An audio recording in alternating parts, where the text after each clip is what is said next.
Huwag kang umasta na parang may-ari ng bakery na ito, Crane. Ang dumi-dumi mo na nga, dinadamay mo pa ang negosyo namin sa pagpapapasok ng mga basurang tulad mo. Ang boses ni Claire ay parang matalas, napatalim na humihiwa sa malamig na hangin ng hapon. Kasunod nito ay ang malakas na tunog ng pagtama ng kanyang palad sa pisini ni Crane. Hindi ito isang ordinaryong sampal. Ito ay isang deklarasyon ng kapangyarihan na nagpatahimik sa lahat ng mga customer sa loob ng bakery. Sa mga sandaling iyon, hawak-hawak pa rin ni Crane ang isang maliit at lumang supot ng papel. Sa loob niyon ay ang kanyang sariling pananghalian, isang piraso ng pandesal na matigas na at isang baso ng tubig. Iyon na sana ang tanging laman ng kanyang kumakalang na sikmura matapos ang 10 oras na pagtatrabaho ng walang pahinga. Ngunit nang makita niya ang matandang lalaki sa labas, ang pulubing nanginginig sa ginaw sa ilalim ng malakas na ulan, hindi siya nag-atubili. Inabot niya ang supot sa matanda, sa pag-aakalang walang nakakakita. Ngunit nakita siya ni Claire, at ang kabutihang iyon ang naging mitsa ng kanyang pagbagsak. Nanatiling nakayuko si Crane, ang kanyang buhok na basa ng pawis ay tumatabon sa kanyang namumulang pisingi. Nararamdaman niya ang init ng sampal, isang hapdi na tila gumuguhit hanggang sa kanyang kaloob-looban. Ang supot ng tinapay ay nahulog sa sahig, nabitawan ng kanyang mga daliring nanginginig. Ang piraso ng pandesal na inilaan niya para sa iba ay gumulong sa maruming tiles, unti-unting nababasa ng tubig na pumasok mula sa pintuan. Claire, nagugutom lang po kasi ang matanda. Akala ko po kasi... Akala mo? Hindi ka binabayaran dito para mag-isip, Crane. Binabayaran ka para magsilbi at sumunod. Putol ni Claire sa kanyang paliwanag. Lumapit pa ito ng lalo, ang bango ng kanyang mamahaling pabango ay sumusuntok sa amoy ng harina at pawis ni Crane. Tingnan mo ang sarili mo. Tingnan mo ang matandang yan. Bagay kayo. Parehong amoy kalsada. At simula sa araw na ito, doon ka na nararapat. Parang tumigil ang pagtibok ng puso ni Crane. Ang kanyang lalamunan ay tila tinatabunan ng tuyang buhangin, mahapdi at mahirap lunukin. Ang mga mata niya ay nagsisimulang manlabo dahil sa luhang pilit niyang pinipigilan. Alam niyang kapag bumagsak ang isang patak, susunod ang isang baha ng sakit na matagal na niyang kinikimkim. You're fired. Get your things and leave. Now! Ang salitang fired ay umalingaw-ngaw sa kanyang pandinig. Mas malakas pa sa kulog na narinig mula sa labas. Ito ang unang dagok. Ang trabahong ito ang tanging nagtatawid sa kanila ni Tita Magda sa araw-araw.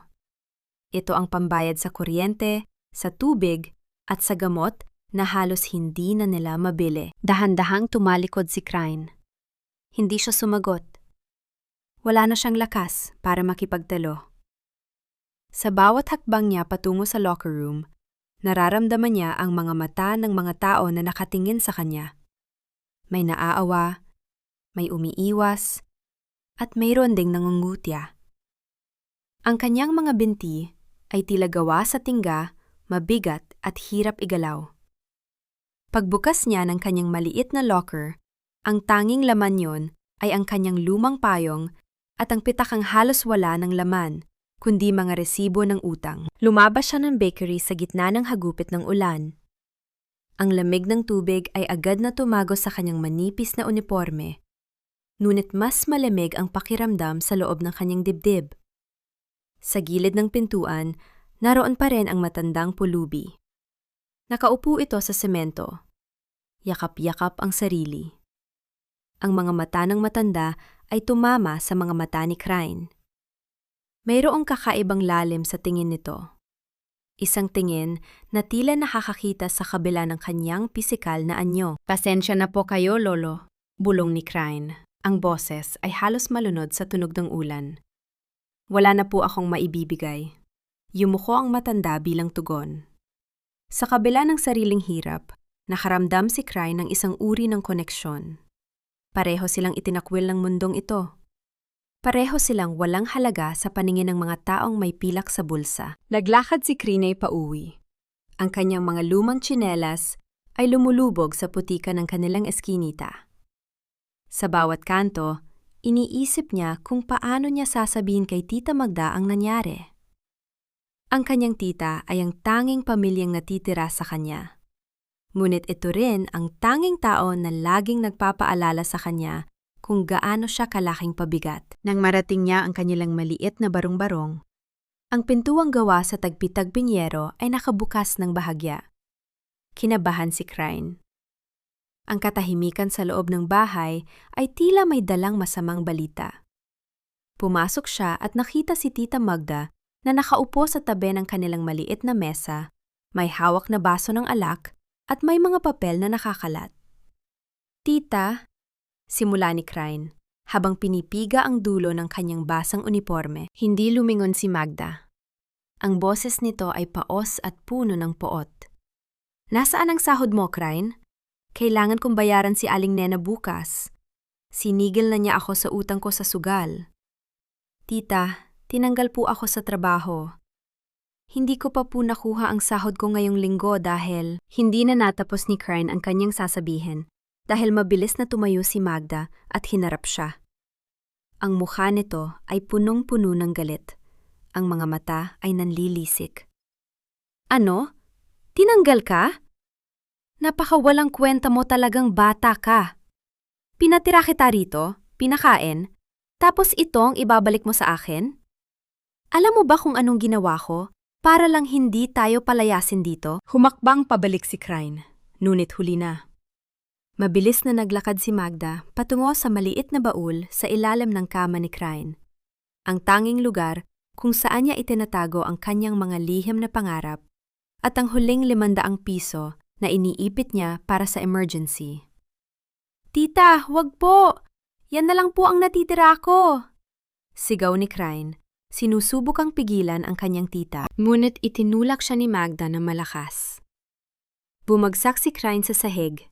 Tumama ang kanyang siko sa matigas na kanto ng mesa. Nakita niya kung paano kinuha ni Magda ang pera. Ang perang inilaan niya sana para sa pambayad ng renta sa susunod na buwan. Ito ang ikalawang dagok, ang pagtataksil ng sariling kadugo sa gitna ng kanyang pinakamahinang sandali. "Kailangan ko to, Crine. Ikaw, bata ka pa. Maghanap ka ng ibang paraan. Magbenta ka ng kahit ano o magmakaawa ka sa kalsada. Wala akong pakialam." Bulyaw ni Magda bago lumabas ng bahay. Iniwan si Crine na mag-isa sa dilim. Napaupo si Crine sa sahig. Ang kanyang basang uniforme ay nag-iiwan ng bakas ng tubig sa luma nilang sahig. Ang sakit ng kanyang siko ay hindi maihahambing sa bigat na nararamdaman niya sa kanyang puso. Pinagmasdan niya ang kanyang palad. Ang palad na kanina lang ay nag-aabot ng tinapay sa isang taong nangangailangan. Ngayon, ang palad na yon ay walang laman. Ang katahimikan sa loob ng bahay ay binasag lamang ng tunog ng ulan na tumutulo mula sa butas nilang bubong. Ang bawat patak ng tubig na tumatama sa sahig ay tila isang paalala ng bawat pagkakataong siya ay nabigo. Sa gitna ng kadiliman, isang tanong ang paulit-ulit na bumabalik sa kanyang isipan. Isang tanong na tila walang kasagutan sa mundong ito. Bakit kung sino pa ang nagbibigay ng buo, sila pa ang naiiwan na walang-wala? Bakit ang puso na marunong magmahal ay siya ring pusong laging dinudurog? Sa labas ng eskinita, ang malakas na busina ng isang sasakyan ay narinig. Kasunod ng malalakas na boses ng mga lalaking naghahanap ng pamilya ni Magda, ang mga maniningil ng utang. Sila ay dumarating na, at si Crine ay nakaupo lamang sa dilim, nanginginig, at naghihintay sa susunod na hagupit ng tadhana. Nais niyang sumigaw, nais niyang tumakbo. Ngunit ang kanyang katawan ay tila ayaw ng sumunod. Sa mga sandaling ito, ang tanging nagbibigay sa kanya ng katiting na init ay ang alaala ng mga mata ng pulubing tinulungan niya kanina. Isang pag-asang kasing nipis ng sinulid, ngunit sapat na para hindi niya tuluyang isuko ang kanyang hininga sa gitna ng unos. "Wala na tayong matitirhan, Crine." Layas. Kasalanan mo ang lahat ng ito. Kung hindi ka naging tamad at lampas sa trabaho mo, hindi tayo hahantong sa ganito. Ang boses ni Tita Magda ay mas matalas pa sa kidlat na gumuguhit sa langit. Habang sinasabi niya ang mga katagang yon, sunod-sunod na lumilipad ang mga gamit ni Crane palabas ng kanilang barong-barong. Ang kanyang mga lumang damit na nakalagay sa sako, ang butas-butas na tsinelas, at ang kaisa-isang kumot na pamana pa ng kanyang ina, lahat ay humampas sa maputik na kalsada. Ang mga maniningil ng utang ay nakatayo sa likuran ni Magda, mga lalaking may madidilim na muka, na tila walang pakialam kung sa kalsada man matutulog ang isang batang walang laban. Ito ang mansa ng katotohanan na pilit na dumudurog sa puso ni Crane. Habang pinupulot niya ang kanyang mga basang gamit sa gitna ng malakas na ulan, hindi niya magawang sumagot. Ang irony ng sitwasyon ay tila isang tinik na bumaon sa kanyang lalamunan. Si Tita Magda ang nagsugal ng perang pambayad sa renta. Si Tita Magda ang nagnakaw ng kanyang huling ipon. Ngunit sa huli, siya pa rin ang may kasalanan. Ang bawat patak ng ulan ay tila humahagupit sa kanyang balat. Ngunit ang mas masakit ay ang lamig ng pagtataksil. Sa mga sandaling iyon, nararamdaman ni Crane ang unti-unting pagguho ng kanyang mundo. Ang bawat pangarap na binuo niya sa ilalim ng tumutulong bubong na iyon ay tila inanod na rin ng baha. Naiwan si Crane na mag-isa sa kalsada matapos siyang talikuran ni Magda na sumama sa kung sinong kakilala nito para may matuluyan. Hawak-hawak ang kanyang sako ng mga gamit, naglakad si Crane ng walang patutunguhan. Ang kanyang mga paa ay namamanhid na sa lamig at ang kanyang paningin ay nanlalabo hindi dahil sa ulan, kundi dahil sa mga luhang hindi na niya mapigilan. Saan niya ba pupunta ang isang pusong sugatan sa gitna ng malupit na lungsod? Pagkaraan ng mahabang oras ng paglalakad, nakarating siya sa ilalim ng isang malaking tulay. Ito ang tanging lugar na tila tuyo sa gitna ng bagyo. Ngunit hindi siya nag-iisa roon. Sa isang madilim na sulok, nakita niya ang isang anyo na tila nanginginig sa matinding ginaw. Nilapitan niya ito at laking gulat niya nang makilala ang matandang pulubi na tinulungan niya sa bakery kanina. Ang matanda ay nakabaluktot, ang kanyang mga labi ay nangingitim na sa lamig, at ang kanyang hininga ay gumuho sa bawat singasing ng hangin. Wala itong kahit anong panangga sa lamig, kundi ang kanyang maruming damit na basang-basa rin. Dito nangyari ang isang pagtutunggali sa loob ng puso ni Crane. Hawak niya ang kanyang kaisa-isang kumot, ang huling proteksyon niya laban sa sakit at lamig. Kung ibibigay niya ito, wala na siyang matitira para sa sarili. Ngunit, nang makita niya ang panginginig ng matanda, tila narinig niya ang boses ng kanyang ina na bumubulong sa kanyang hangin. Crane, ang tunay na kayamanan ay ibinibigay, hindi itinatago. Dahan-dahan, inilabas ni Crane ang kanyang kumot mula sa sako. Maingat niya itong ibinalot sa katawan ng matanda. Ang tela ay luma at may mga tagpi, ngunit ito ang pinakamainit na bagay na maibibigay niya sa mga sandaling iyon. Naramdaman ng matanda ang init at dahan-dahang iminulat ang kanyang mga mata. Nang makita niya si Crane, may isang pilit na ngiti na gumuhit sa kanyang mga labi. Ikaw na naman, bakit mo pa ako tinutulungan? Wala na akong silbi sa mundong ito. Naupo si Crane sa tabi ng matanda. Niyayakap ang kanyang sariling mga tuhod upang labanan ang ginaw. Pareho lang po tayo, Lolo. Sabi ng iba, wala rin akong kwenta. Pero siguro, kaya tayo pinagtagpo para hindi tayo mag-isa sa ganitong gabi. Nagkwentuhan sila sa gitna ng katahimikan ng gabi, sa ilalim ng ingay ng mga sasakyang dumadaan sa itaas ng tulay. Ikinuwento ng matanda ang tungkol sa kanyang nawalang pamilya, tungkol sa isang anak na babaeng matagal na niyang hinahanap. May mga sandaling tumitigil siya sa pagsasalita at tumitingin sa malayo, na tila may mga alaalang pilit niyang hinahawakan, ngunit unti-unti ring naglalaho. Crane, tawag ng matanda, ang kanyang boses ay nanginghinig. Ang kabutihan mo ay isang liwanag. Huwag mong hahayaang patayin ito ng dilim ng ibang tao. Ninitiyan siya ni Crane, isang niting puno ng pait at pag-asa. Susubukan ko po, Lolo. Pero minsan, mahirap pang maging mabuti kapag ang mundo ay laging masama sa'yo. Habang lumalalim ang gabi, ang hangin ay lalong naging malupit. Biglang napansin ni Crane ang kakaibang kilos ng matanda. Ang kanyang kamay ay humawak ng mahigpit sa kanyang dibdib. Ang kanyang muka ay namutla at nabahiran ng matinding sakit. Ang kanyang mga mata ay nanlilisik habang pilit na humihinga ng malalim. Lolo? Lolo, anong nangyayari sa inyo? Gulat na tanong ni Crane. Ang kanyang puso ay nagsimulang tumibok ng mabilis dahil sa kaba. Hindi na makapagsalita ang matanda. Ang kanyang katawan ay tila naninigas at ang bawat hininga ay parang isang laban na unti-unti niyang natatalo. Sa huling sandali, bago siya tuluyang mawala ng malay, may isang pangalang binigkas ang kanyang mga labi. Isang pangalang puno ng pangungulila at pighati. Victoria! Victoria! At pagkatapos niyon, ang matanda ay tuluyan ang bumagsak sa mga bisig ni Crane. Wala nang malay, malamig, at tila hindi na humihinga. Naiwang magigisa si Crane sa ilalim ng madilim na tulay. Yakap-yakap ang matandang tila kinuha na ng kamatayan. Ang kanyang pagsigaw ng saklolo ay nilamon lamang ng tunog ng ulan at ng mabilis na pagdaan ng mga sasakyan.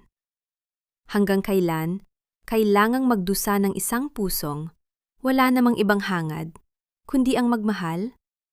Magagawa pa ba niyang iligtas ang kaisa-isang tao na nagparamdam sa kanya na may halaga siya? O ito na ang magiging huling paalam sa gitna ng madilim na gabi? Hindi sapat ang iyong mga luha para bayaran ang gamot na magdudugtong sa hininga niya, iha. Kung wala kang pera, mabuting iuwi mo na lang siya at hayaang mamahinga ng payapa. Ang mga salitang ito mula sa doktor ay tila isang malupit na hatol na bumasag sa huling lakas ni Crane.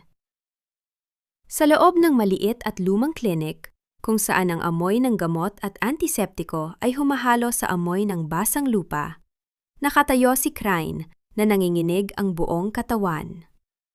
Ang kanyang uniforme ay hindi pa rin natutuyo, at ang bawat patak ng tubig na nahuhulog mula sa kanyang buhok ay tila mabilis na oras na nauubos para sa matandang si Arturo. Sa kabilang silid, naroon ang matanda, nakaratay, at tanging ang mahinang tunog ng makinang nagbabantay sa kanyang tibok ng puso ang nagpapatunay na naroon pa siya. Ang bawat hininga nito ay tila isang pagsusumamo, isang laban na hindi kayang panalo ng isang taong walang kahit isang kusing sa bulsa. Dahan-dahang kinapa ni Crane ang kanyang leeg. Doon, nakasabit sa isang manipis at lumaring kwintas, ay ang isang gintong singsing. Ito ang kaisa-isang alaala ng kanyang ina. Ito ang simbolong pinanghawakan niya sa loob ng maraming taon ng kahirapan. Isang pangako na balang araw, ang pag-ibig at dangal ay mangingibabaw sa lahat. Ang singsing na ito ang huling sinulid na nag-uugnay sa kanyang nakaraan, sa panahong hindi pa siya tinatrato ng mundo na parang basura. Patawad, nanay, bulong ni Crane. Ang kanyang boses ay nanginginig sa gitna ng hikbi. Ngunit kailangan ko itong gawin. Hindi ko kayang panuurin siyang mamatay dahil lamang sa kawalan ko ng kakayahan. Naglakad si Crane patungo sa pinakamalapit na sanglaan sa kanto ng ospital. Ang mga hakbang niya ay tila patungo sa isang betayan. Ang bawat metro ng layo mula sa klinik ay tila nagpapabigat sa kanyang kalooban. Nang marating niya ang sanglaan, ang malamig na salamin ng counter ay tila sumasalamin sa kanyang sariling pagdurusa. Ngunit bago pa man niya maibigay ang singsing, isang pamilyar at nakakairitang boses ang narinig niya mula sa kanyang likuran. "Oh my God, Crane? Are you really here? Don't tell me, pati yung mga gamit na ninakaw mo sa bakery namin ay sinusubukan mong isanla rito?" Si Claire. Nakatayo ito sa labas ng kanyang mamahaling sasakyan, may hawak na kape at nakatingin sa kanya ng may halong pandidire. Ang kanyang mga mata ay nanunuri, Mula sa basang tsinelas ni Crane hanggang sa hawak nitong singsing. Hindi ko ninakaw ito, Claire. Ito ay sa nanay ko, mahinahong sagot ni Crane. Bagaman ang kanyang puso ay nagpupuyos sa galit at sakit. Humalahak si Claire, isang tunog na tila kayod ng bakal sa semento. That thing? Ginto ba talaga yan? It looks like trash to me, just like you. Baka naman tanso lang yan na pinakulayan. You're so pathetic, Crane. Isusugal mo ang memory ng nanay mo para sa isang matandang pulubi na wala namang pakinabang sa'yo? Hindi na sumagot si Crane. Tinalikuran niya ang mapang-aping titig ni Claire at hinarap ang lalaki sa likod ng counter. Inabot niya ang singsing, ang kanyang mga daliri ay tila ayaw bumitaw sa huling piraso ng kanyang pagkatao. Bago tuluyan ibigay ang singsing, inilapit ito ni Crane sa kanyang mga labi. Ipinikit niya ang kanyang mga mata at dahan-dahang hinalikan ang malamig na metal. Naramdaman niya ang gasgas ng ginto. Ang bawat ukit niyon ay tila isang kwento ng sakripisyo ng kanyang ina.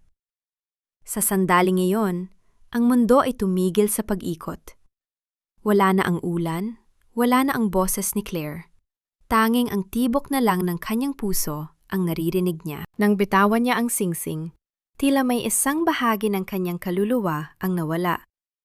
Ang halagang ibinigay ng lalaki ay kulang na kulang para sa totoong halaga ng singsing, ngunit sapat na para sa mga gamot na kailangan ni Arturo sa gabing iyon. Ito na po, sabi ni Crane sa lalaki. Ang kanyang mga mata ay tuyo na, ngunit ang kanyang kalooban ay wasak na wasak. Bumalik siya sa klinik, bitbit ang mga gamot na binili mula sa sakripisyong iyon. Habang naglalakad, hindi niya napansin ang isang itim na kotse na may madidilim na bintana na nakaparada sa tapat ng klinik. Ang sasakyang iyon ay tahimik, tila isang aninong nagmamasid, hindi gumagalaw, ngunit laging naroon. Pagpasok niya sa silid ni Arturo, agad niyang ibinigay ang mga gamot sa nurse. Tiningnan niya ang matanda, na ngayon ay tila mas payapa ang mukha. Ngunit ang ginhawang yon ay panandalian lamang. Lumapit ang doktor kay Crane, ang mukha ay mas seryoso kaysa kanina. Iha, naitawid natin siya sa ngayon. Pero huwag tayong magpakakampante. Ang mga gamot na ito ay pantawid buhay lang. Kailangan niya ng isang maselang operasyon sa lalong madaling panahon.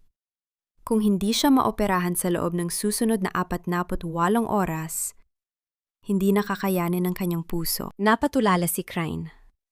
Ang halaga ng operasyon ay higit pa sa halaga ng 100 singsing. Saan siya kukuha ng ganoong kalaking halaga? Wala na siyang kahit anong mairereklamo. Wala na siyang kahit anong maisasanla. Sa labas, ang ulan ay patuloy sa pagpatak. Tila nakikiramay sa kanyang tahimik na pagtangis.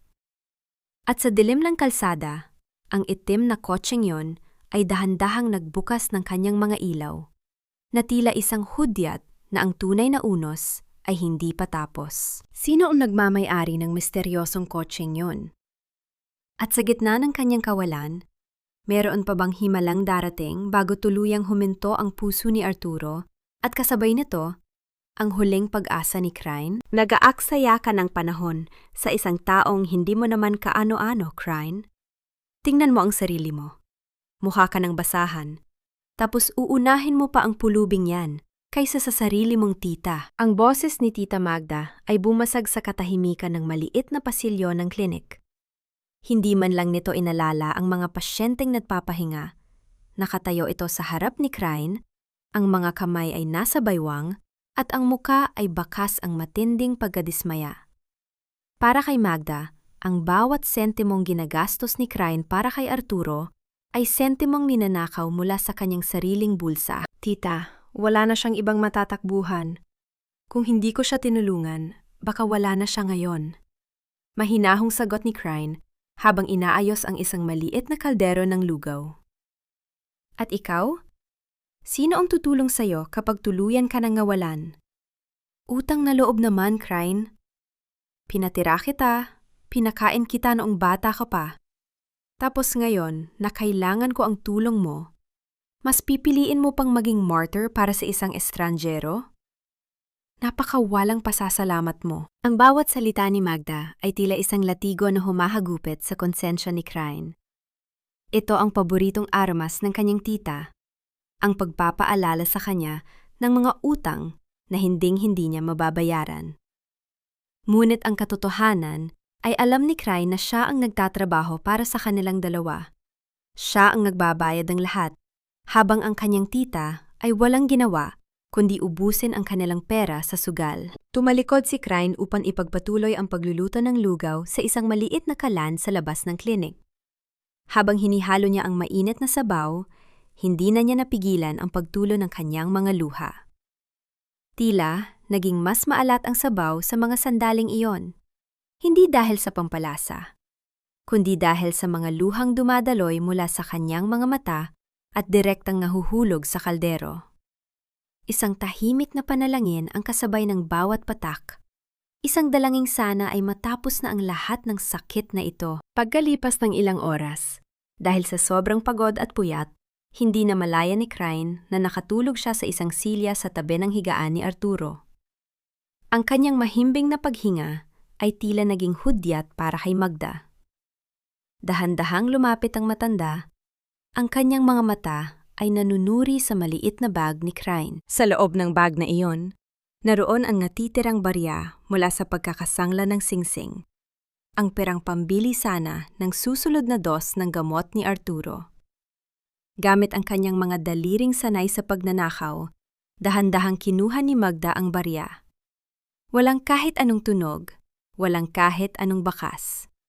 Isang mabilis na kilos ng kasakiman na tila pumatay sa huling pag-asa ng matandang nasa higaan. Nang magmadaling lumabas si Magda sa klinik, huminto muna siya sa isang madilim na sulok at kinuha ang kanyang cellphone.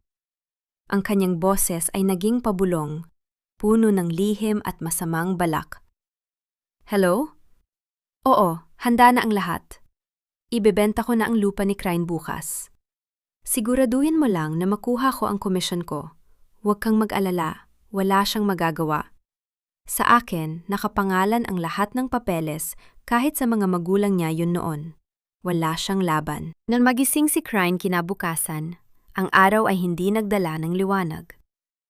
Nagulat siya nang makitang wala na ang kanyang tita sa tabi niya. Ngunit mas malaking gulat ang bumalot sa kanya nang makitang bukas ang kanyang bag at wala na ang huling perang hawak niya. Ang kanyang dibdib ay tila sasabog sa halo-halong galit at takot. Ngunit hindi pa doon nagtapos ang kanyang kalbaryo. Isang lalaking nakauniporme ang pumasok sa klinik at hinahanap ang kanyang pangalan. Inabutan siya nito ng isang puting sobre. Sa loob niyon ay isang opisyal na liham na may pulang tatak. Final Eviction Notice. Nakasaad sa liham na kailangang lisanin ang kanilang kinatatayong barong-barong at ang maliit na lupang kinatitirikan nito sa loob ng 24 oras. Ang lupa na kaisa-isang ari-ariang naiwan ng kanyang mga magulang ay tuluyan ng kukunin dahil sa mga hindi nabayarang utang at isang mabilis na bilihan na hindi niya alam. Nabitawan ni Crane ang liham. Ang papel ay dahan-dahang bumagsak sa sahig, tila isang puting bandila ng pagsuko. Wala na siyang pera, wala na siyang tirahan, at ang tanging taong inaasahan niyang pamilya ay siya ring taong nagbaon sa kanya sa hukay. Paano niya ililigtas si Arturo kung pati ang sarili niyang buhay ay tuluyan ng gumuho? At sino nga ba ang kausap ni Tita Magda sa telepono na tila determinadong ubusin ang lahat ng mayroon si Crane? Hindi ka pa ba napapagod na magmukhang basahan sa harap ng tindahan ko, Crane? O baka naman gusto mong dagdagan ko ang marka sa pising imo para magtanda ka? Ang boses ni Claire ay umalingaw-ngaw sa loob ng bakery. Mas matalas pa sa tunog ng mga kubyertos na nagtatamaan. Nakatayo siya sa gitna ng tindahan, suot ang kanyang mamahaling bestida na tila nagniningning sa ilalim ng mga chandelier. Habang si Crane ay nakatayo sa may pintuan, basang-basa, marumi, at hawak ang kanyang huling piraso ng danggal. Bumalik si Crane hindi para lumaban, kundi para magmakaawa. Ang operasyon ni Arturo ay kailangang bayaran sa loob ng susunod na ilang oras, At ang kanyang huling linggong, sahod ang tanging pag-asa na natitira. Habang tinitingnan niya ang mga masasarap na tinapay na dati ay siya ang nagluluto, ang amoy ng harina ay tila naging amoy ng abo sa kanyang pang-amoy. Claire, nakikiusap ako. Ibigay mo na ang huling sahod ko. Kahit yun lang, kailangan ko lang pambayad sa hospital. Ang pagsusumamo ni Crine, ang kanyang boses ay nanginginig sa gitna ng matinding pagod at gutom. Isang mapang-uyam na ngiti ang gumuhit sa mga labi ni Claire. Kinuha niya ang isang baso ng malapot na orange juice at dahan-dahang itinigil ang kanyang kamay sa ibabaw ng sahig na kakamop lang ni Crine nung isang araw. Gusto mo ng pera? Sige. Pero dahil wala ka na sa payroll, kailangan mong pagtrabahuhan ang extra payment na hinihingi mo. Linisin mo ito, gamit ang iyong mga kamay. Dahan-dahang itinagilid ni Claire ang baso. Ang malapot na likido ay bumagsak sa puting tiles na lumikha ng isang malagkit na mansa. Hindi nakagalaw si Crine. Ang kanyang puso ay tila pinipiga ng isang dambuhalang kamay. Nararamdaman niya ang mga mata ng mga customer na nakatingin sa kanya. Ang iba ay may awa, ang iba ay nagbubulungan gaya ng mga bubuyog sa isang harden. Sa isang sulok sa labas ng salamin na pintuan, naroon ang isang anino. Si Arturo, na dahan-dahang naglakad palapit sa bakery gamit ang kanyang tungkod, ay nakasaksi sa lahat. Ang kanyang mga mata, na dati ay puno ng pagpapanggap, ay nag-aapoy ngayon sa isang uri ng galit na kayang sumunog ng isang buong gusali. Pinanood niya kung paano dahan-dahang lumuhod si Crine sa malamig at maruming sahig. Nararamdaman ni Crine ang hapdi sa kanyang mga tuhod habang kinukuskus niya ang malagkit na likido gamit ang dulo ng kanyang basang uniforme. Ang bawat paghagod niya sa sahig ay tila paghagod din sa kanyang sariling pagkatao. Sa bawat segundo ng pagkakayuko niya, ang imahe ni Arturo na nahihirap ang huminga sa klinik ang nagbibigay sa kanya ng lakas. Para sa kanya, ang bawat patak ng juice na nililinis niya ay katumbas ng isang segundong dagdag sa buhay ng matanda. Good girl. Mukhang bagay ka talaga sa ganyang posisyon, Crine. Nakaluhod sa paanan ko. Pangungutya ni Claire habang binubuksan ang kanyang petaka. Kumuha siya ng ilang pirasong papel na pera at mga barya. Ngunit sa halip na iabot ito, naglakad siya palabas ng pinto, sa tapat mismo ng isang malalim na hukay ng putik na dulot ng ulan. Oh, heto na ang bayad mo. Kunin mo bago paanurin ang baha. Binitiwan ni Claire ang pera. Ang mga papel ay dahan-dahang lumipad sa hangin, bago lumubog sa madilim at mabahong putik. Ang mga barya ay lumika ng mahinang tunog ng paglubog sa tubig, bago tuluyang nawala sa ilalim ng maruming likido. Tumulo ang luha ni Crine, na humalo sa ulan sa kanyang muka. Dahan-dahan siyang lumabas at muling lumuhod sa harap ng putikan. Ang kanyang mga daliri ay nanginginig habang sinusubukang kapain ang mga barya sa ilalim ng malamig na putik. Ang dumi ay pumasok sa ilalim ng kanyang mga kuko, ngunit hindi niya ito pinansin. Kailangan niya ang bawat sentimo. Kailangan niya itong makuha. Sa gitna ng kanyang paghihirap, isang anino ang tumakip sa liwanag na nagmumula sa bakery. Pag-angat ng kanyang ulo, nakita niya si Arturo na nakatayo sa kanyang harapan. Ang matanda ay hindi na nanginginig. Ang kanyang tindig ay tila naging matuwid at ang kanyang titig ay naging kasing talas ng kidlat. Tama na anak, tama na. Ang mahinang bulong ni Arturo. Ngunit ang kanyang boses ay may dalang awtoridad na hindi pa naririnig ni Crine kailanman. Bago pa makasagot si Crine, ang katahimikan ng kalsada ay binasag ng tunog ng paparating na mga sasakyan ng pulis. Ang mga asul at pulang ilaw ay sumasalamin sa mga basang tiles ng bakery. Huminto ang mga ito sa harap mismo ni Claire, na ngayon ay tila nawalan ng kulay sa mukha. Miss Claire, may kailangan kaming itanong sa inyo tungkol sa isang ilegal na transaksyon ng lupa at ang mga hindi maipaliwanag na pondo sa kumpanyang ito. Ang sabi ng isang opisyal habang lumalapit. Napatayo si Crine, hawak ang maruming pera sa kanyang mga kamay. Bakit dumating ang mga pulis sa ganitong oras? At bakit tila hindi nagulat si Arturo sa bilis ng mga pangyayari? Ang matandang inakala niyang walang kapangyarihan ay nakatayo ngayon sa gitna ng kaguluhan. Ang kanyang mga mata ay nakapako kay Crane ng may halong paghanga at isang lihim na pangako. Sino ba talaga ang pulubing ito na tila kayang magpatawag ng katarungan sa isang kumpas lamang? At sa pagkakaaresto ni Claire, ito na ba ang simula ng pag-ahon ni Crane? O isang mas malaking bagyo pa ang nagbabadya sa kanyang likuran? Crane, bakit mo ba ito ginagawa? Bakit mo pinipiling masaktan para sa isang taong wala namang maibibigay sa'yo kundi problema at paet? Ang tanong na iyon mula kay Arturo ay tila isang malalamig na daliri na humahaplos sa pagod na diwa ni Crane. Nakabalik na sila sa maliit na silid ng klinik matapos ang kaguluhan sa bakery. Ang silid ay nababalot ng katahimikan maliban sa mahinang ugong ng kuryente mula sa luma at nanginginig na electric fan sa sulok. Ang bawat pag-ikot niyon ay tila isang mabagal na pagbilang sa natitirang sandali ng kanilang buhay sa mundong ito. Nakatitig si Crane sa kanyang mga kamay. Sa kabila ng paghuhugas niya, meron pa ring mga itim na bakas ng putik sa ilalim ng kanyang mga kuko. Ang mansa ng kanyang sakripisyo sa harap ni Claire. Ang kanyang mga tuhod ay kumakabit pa rin sa hapdi ng pagkakaluhod sa kalsada. Hindi ko rin po alam, Lolo. Bulong ni Crane. Ang kanyang boses ay nanginginig sa gitna ng matinding pagod. Siguro po dahil alam ko ang pakiramdam ng walang matakbuhan. Gusto ko lang pong iparamdam sa inyo na kahit sa huling pagkakataon, may isang tao na hindi tatalikod sa inyo. Hindi ko po hangad ang kahit anong kapalit. Ang pangarap ko lang naman po ay makitang muli kayong tumayo ng mag-isa. Gaya ng pangarap ko para sa sarili ko. Dahan-dahang gumalaw si Arturo sa kanyang higaan. Inabot niya ang isang maliit at maruming tela na nakatago sa ilalim ng kanyang unan. Mula rito ay inilabas niya ang isang bagay na nagdulot ng gulat sa mga mata ni Crane. Isang mabigat na barya na yari sa purong ginto.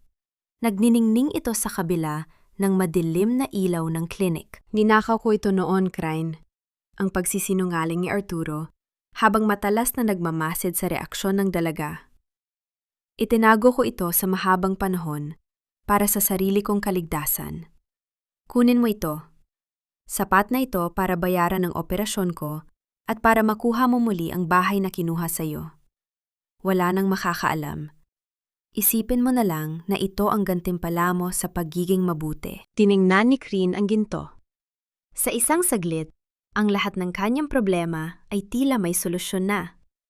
Ang bahay ng kanyang mga magulang, ang gamot ni Arturo, ang kanyang kinabukasan, lahat ay naroon sa tapat ng kanyang palad.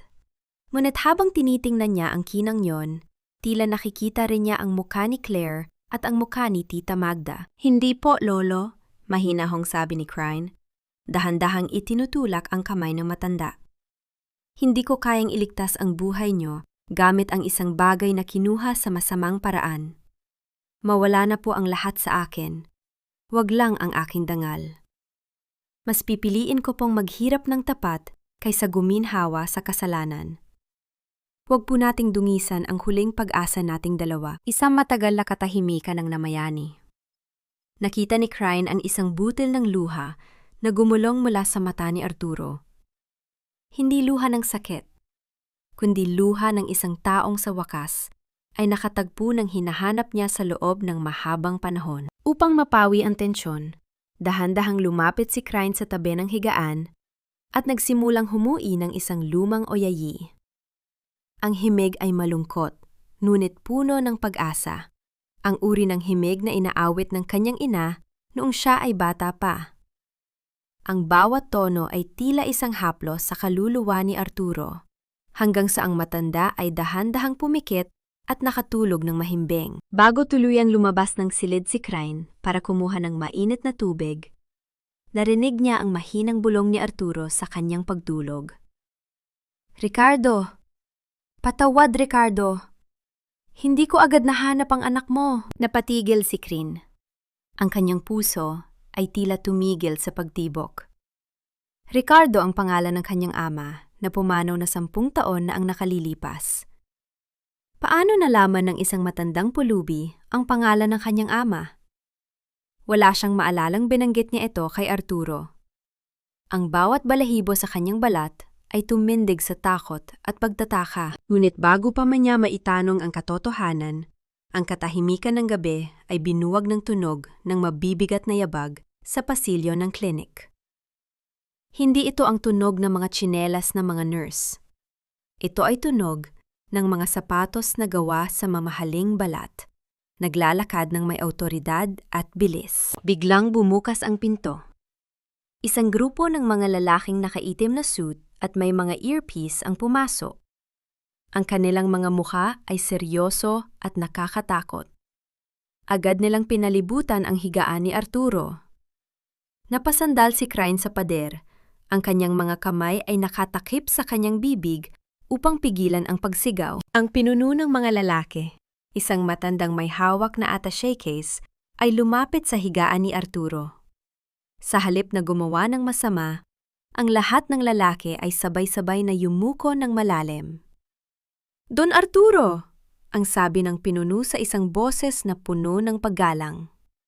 "Salamat sa Diyos at nahanap na namin kayo. Handa na po ang medical team sa labas. Tapos na po ang inyong pagpapanggap. Oras na para bumalik tayo sa inyong kaharian." Lumingon ang pinuno kay Crane. Ang kanyang titig ay tila sumusuri sa buong pagkataon ng dalaga. "At ikaw, iha? Ikaw ba ang dahilan kung bakit ayaw pa ring sumuko ng puso ng aming Don? Sino ba talaga si Arturo? At ano ang kinalaman niya sa nakaraan ng pamilya ni Crane? Sa gitna ng pagbabago ng ihip ng tadhana, ito na ba ang katapusan ng kanyang pagdurusa? O ito ang simula ng isang bagong mundo na punong-puno ng mga lihim at panganib na hindi pa niya nararanasan? Sa wakas, hawak ko na ang bunga ng paghihirap ko. Ngayon, hayaan nating mabulok sa kalsada ang walang kwentang batang iyon. Wala na siyang babalikan. Wala na siyang pangalan. Ang boses ni Tita Magda ay puno ng malisya at tagumpay, habang hinihimas niya ang makapal na bungkos ng pera sa loob ng isang madilim na silid sa lumang motel. Sa kanyang harapan, ang mga dokumento ng lupa na kaisa-isang pamana ng mga magulang ni Crane ay wala na. Naipasa na niya ito sa isang mabilisang transaksyon. Para sa kanya, ang bawat piraso ng papel na hawak niya ay tiket patungo sa maluhong buhay na lagi niyang pinapang-arap, ang buhay na isinugal niya sa bawat gabi ng kanyang paggagahaman. Habang nangyayari ito, nakatayo si Crane sa harap ng kanilang maliit na barong-barong sa ilalim ng ambon. Ngunit ang pamilya na pintuang gawa sa yero ay hindi na bumubukas sa kanyang pagtulak. Mayroon ng malaking kadena at isang karatula na nagsasabing, "Private Property." Ang lahat ng kanyang gamit, ang kanyang mga lumang libro, ang damit ng kanyang ina, at ang mga alaalang itinago niya sa loob ng maraming taon, ay nakasalansan sa isang sulok ng kalsada, basang-basa at tila mga basurang itinapon ng walang pakundangan. Nararamdaman ni Crane ang isang matinding pananakit sa kanyang dibdib, na tila may isang malaking bato na dumadagan sa kanyang paghinga. Ang kanyang mga kamay ay nanininig habang hinahawakan ang malamig na kadena. Ito na ang huling dago. Ang huling piraso ng kanyang pagkatao ay kinuha na sa kanya ng mismong taong tinawag niyang pamilya. Hindi siya sumigaw, hindi siya nagwala. Ang kanyang mga luha ay dahan-dahang gumulong, tahimik at kasing pait ng lason. Habang pinagmamasdan ang bintanang dati, ay nagbibigay sa kanya ng liwanag tuwing umaga. Sa gitna ng kanyang pagluluksa, narinig niya ang mabilis at nanginginig na mga yabag ng tsinelas sa putikan. Si Tita Magda, na kanina lang ay nadiriwang, ay tumatakbo patungo sa kanya. Ang mukha nito ay hindi na bakas ng tagumpay, kundi ng isang matinding takot at pagkabaliw. "Crane! Crane, tulungan mo ako!" Ang sigaw ni Magda. Ang kanyang boses ay paos at puno ng desperasyon. "Naloko ako! Ang pera ay peking lahat. Papel lang ang laman ng bag. Ang lalaking kumuha ng papeles, nawala na parang bula. Dahan-dahang lumingon si Crane. Ang kanyang titig ay walang buhay, kasing lamig ng ulan na pumapatak sa kanyang balat. Pinanood niya kung paano lumuhod si Magda sa kanyang harapan, humihikbi at sinusubukang hawakan ang dulo ng kanyang basang uniforme. Ang kamay ni Magda ay puno ng itim na tinta mula sa mga peking pera na natunaw dahil sa ulan at sa kanyang sariling pawis. Crane, magmakaawa tayo sa kanila. Sabihin mo hindi ko pwedeng ibenta ang lupa. Anak, parang awa mo na. Wala tayong matutuluyan. Ang patuloy na pag-atungal ni Magda, ang kanyang gaslighting na dati ay matagumpay, ay ngayon ay tila isang sirang plaka na wala ng talab. Wala na akong tita, ang mahinang sagot ni Crane. Ang boses ay matatag sa kabila ng panginginig. Nung ibenta mo ang huling alaala ng mga magulang ko, dun mo na rin ibinenta ang huling hibla ng pagmamahal ko sa'yo. Mag-isa ka na sa mundong ito, gaya ng ginawa mo sa akin. Bumitaw si Crane mula sa pagkahahawak ni Magda. Tumingin siya sa huling pagkakataon sa kanilang lumang bahay. Ang bawat ukit sa kahoy, ang bawat butas sa bubong, lahat ay tila nagpapaalam. Sa sandaling iyon, ang sakit ay naging isang uri ng kalayaan. Wala na siyang kailangang protektahan. Wala na siyang kailangang paglingkuran. Habang naglalakad palayo si Crane, iniwan ang kanyang tita na nakaluhod sa putikan at nagsusumamo sa mga saradong pinto, isang kakaibang katahimikan ang bumalot sa eskimita. Ang tunog ng ulan ay tila humina at isang malakas na liwanag ang nagmula sa dulo ng kalsada. Isang mahaba at nagminingning na itim na limousine ang dahan-dahang huminto sa tapat mismo ni Crane. Ang sasakyan ay tila isang dambuhalang anino sa gitna ng karalitaan ng lugar. Ang bawat gilid niyon ay walang bahid ng dumi na tila hindi ito bahagi ng mundong kinatatayuan ni Crane. Sino ang mystery buyer na bumili talaga ng lupa ni Crane sa likod ng mga peking transaksyon ni Magda? At bakit ang sasakyang ito, na pag-aari lamang ng mga taong nasa tuktok ng lipunan, ay huminto sa harap ng isang batang babaeng wala nang kahit anong ari-arian sa mundo? Bumukas ang pinto ng sasakyan. Isang lalaking nakasuit ang lumabas at nagbukas ng payong upang hindi mabasa si Crane. Sa loob ng sasakyan, isang pamilyar na boses ang narinig mula sa kadiliman. Isang boses na hindi na nanginginig, kundi puno ng kapangyarihan at pagmamahal. Tapos na ang iyong pagtitiis, aking apo. Halika na sa tahanang tunay na para sa'yo. Paano tatanggapin ni Crane ang katotohanang ang pulubing inalagaan niya ay ang kaisa-isang tao na magbabalik sa lahat ng nawala sa kanya? At ano ang gagawin niya kapag nalaman niyang ang lupang akala niya ay nawala na, ay nakapangalan na sa kanya sa ilalim ng utos ni Don Arturo? Ang bawat kalyo sa aking mga kamay ay tila sumisigaw sa gitna ng sobrang kinang ng silid na ito. Hindi ako nababagay rito. Isa lamang akong anino na naligaw sa isang palasyo ng kristal. Ang mga salitang ito ay paulit-ulit na bumubulong sa isipan ni Crane habang nakaupo siya sa loob ng malambot na upuan ng limousine. Ang bawat haplos ng mamahaling balat ng upuan sa kanyang balat ay tila nagpapaalala sa kanya ng kanyang pagiging marumi. Sa labas ng bintana, ang mga ilaw ng lusod ay mabilis na dumadaloy, tila mga bituing bumabagsak, habang ang ingay ng ulan ay naging isang mahinang ritmo na lamang, malayo sa hagupit na naranasan niya sa kalsada kanina. Sa tabi niya, si Don Arturo ay nakaupo ng tuwid. Ang kanyang maruming damit ay napalitan na ng isang madilim na asul na suit na yari sa pinakamahusay na tela. Ang kanyang muka, na dati ay puno ng paghihirap, ay ngayon ay nagpapakita ng isang uri ng kapangyarihan na tila kayang magpatigil sa pag-ikot ng mundo. Ngunit sa likod ng kanyang matalas na tingin, naroon pa rin ang init na naramdaman ni Crane nung sila ay nasa ilalim pa ng tulay. Huwag kang matakot, Crane, ang mahinahong sabi ni Don Arturo. Ang boses ay parang isang mainit na kumot sa gitna ng ginaw. Ang lahat ng nakikita mo ay bunga ng aking paghihirap. At dahil ikaw ang nag-iisang dugong natitira sa akin, Ang lahat ng ito ay para sa iyo. Hindi nakasagot si Crane. Ang kanyang puso ay tila isang ibon na nakakulong sa isang ginintuang hawla. Ligtas, ngunit puno ng pagkalito. Nang huminto ang sasakyan sa harap ng isang dambuhalang gate na gawa sa inukit na bakal, naramdaman niya ang isang matinding kaba.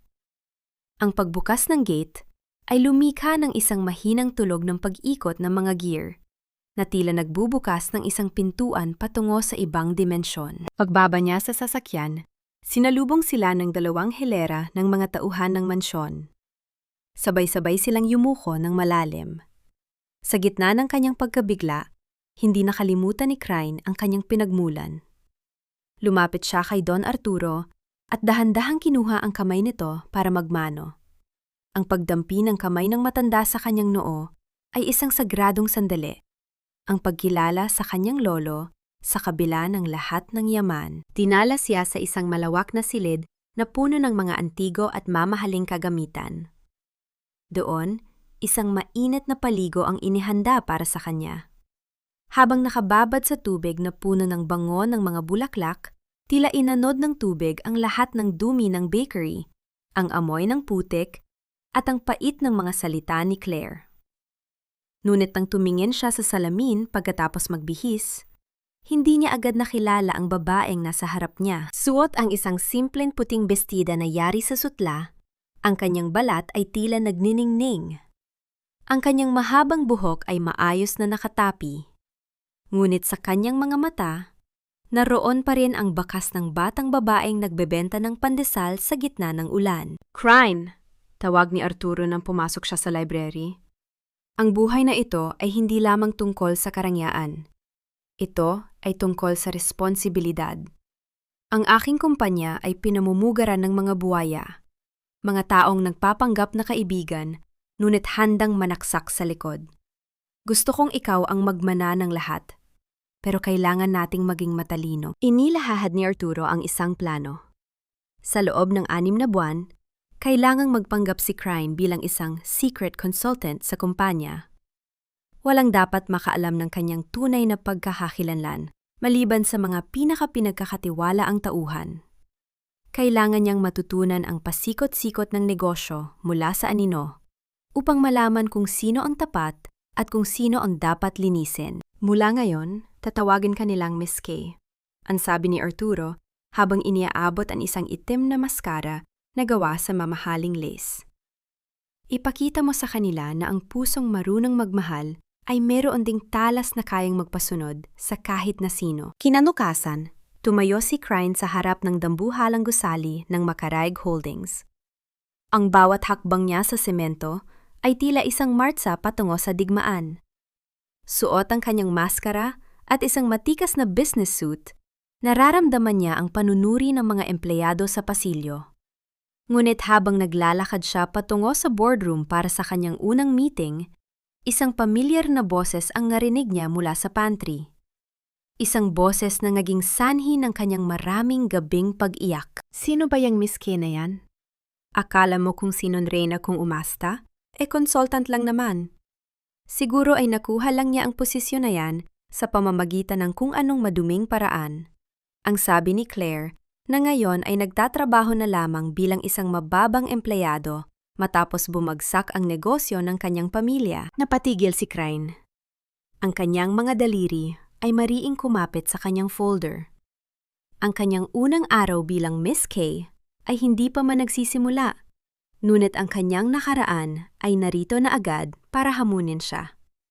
Maitatago ba ni Crane ang kanyang emosyon sa ilalim ng maskara kapag harap-harapan na silang magkikita ni Claire sa loob ng boardroom?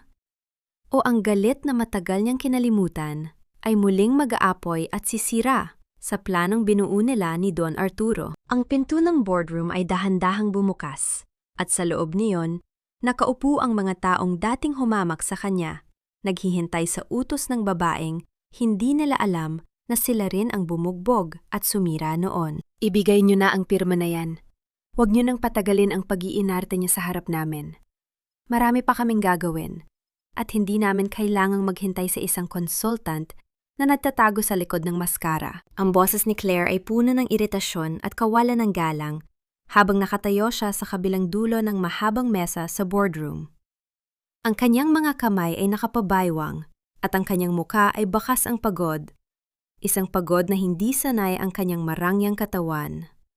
Ang dating niyang nagdiningning na aura ay tila naglaho na, pinalitan ng isang desperadong anyo ng isang taong sinusubukang isalba ang natitirang piraso ng kanilang bumabagsak na negosyo. Sa kabila ng mesa, nakaupo si Crane.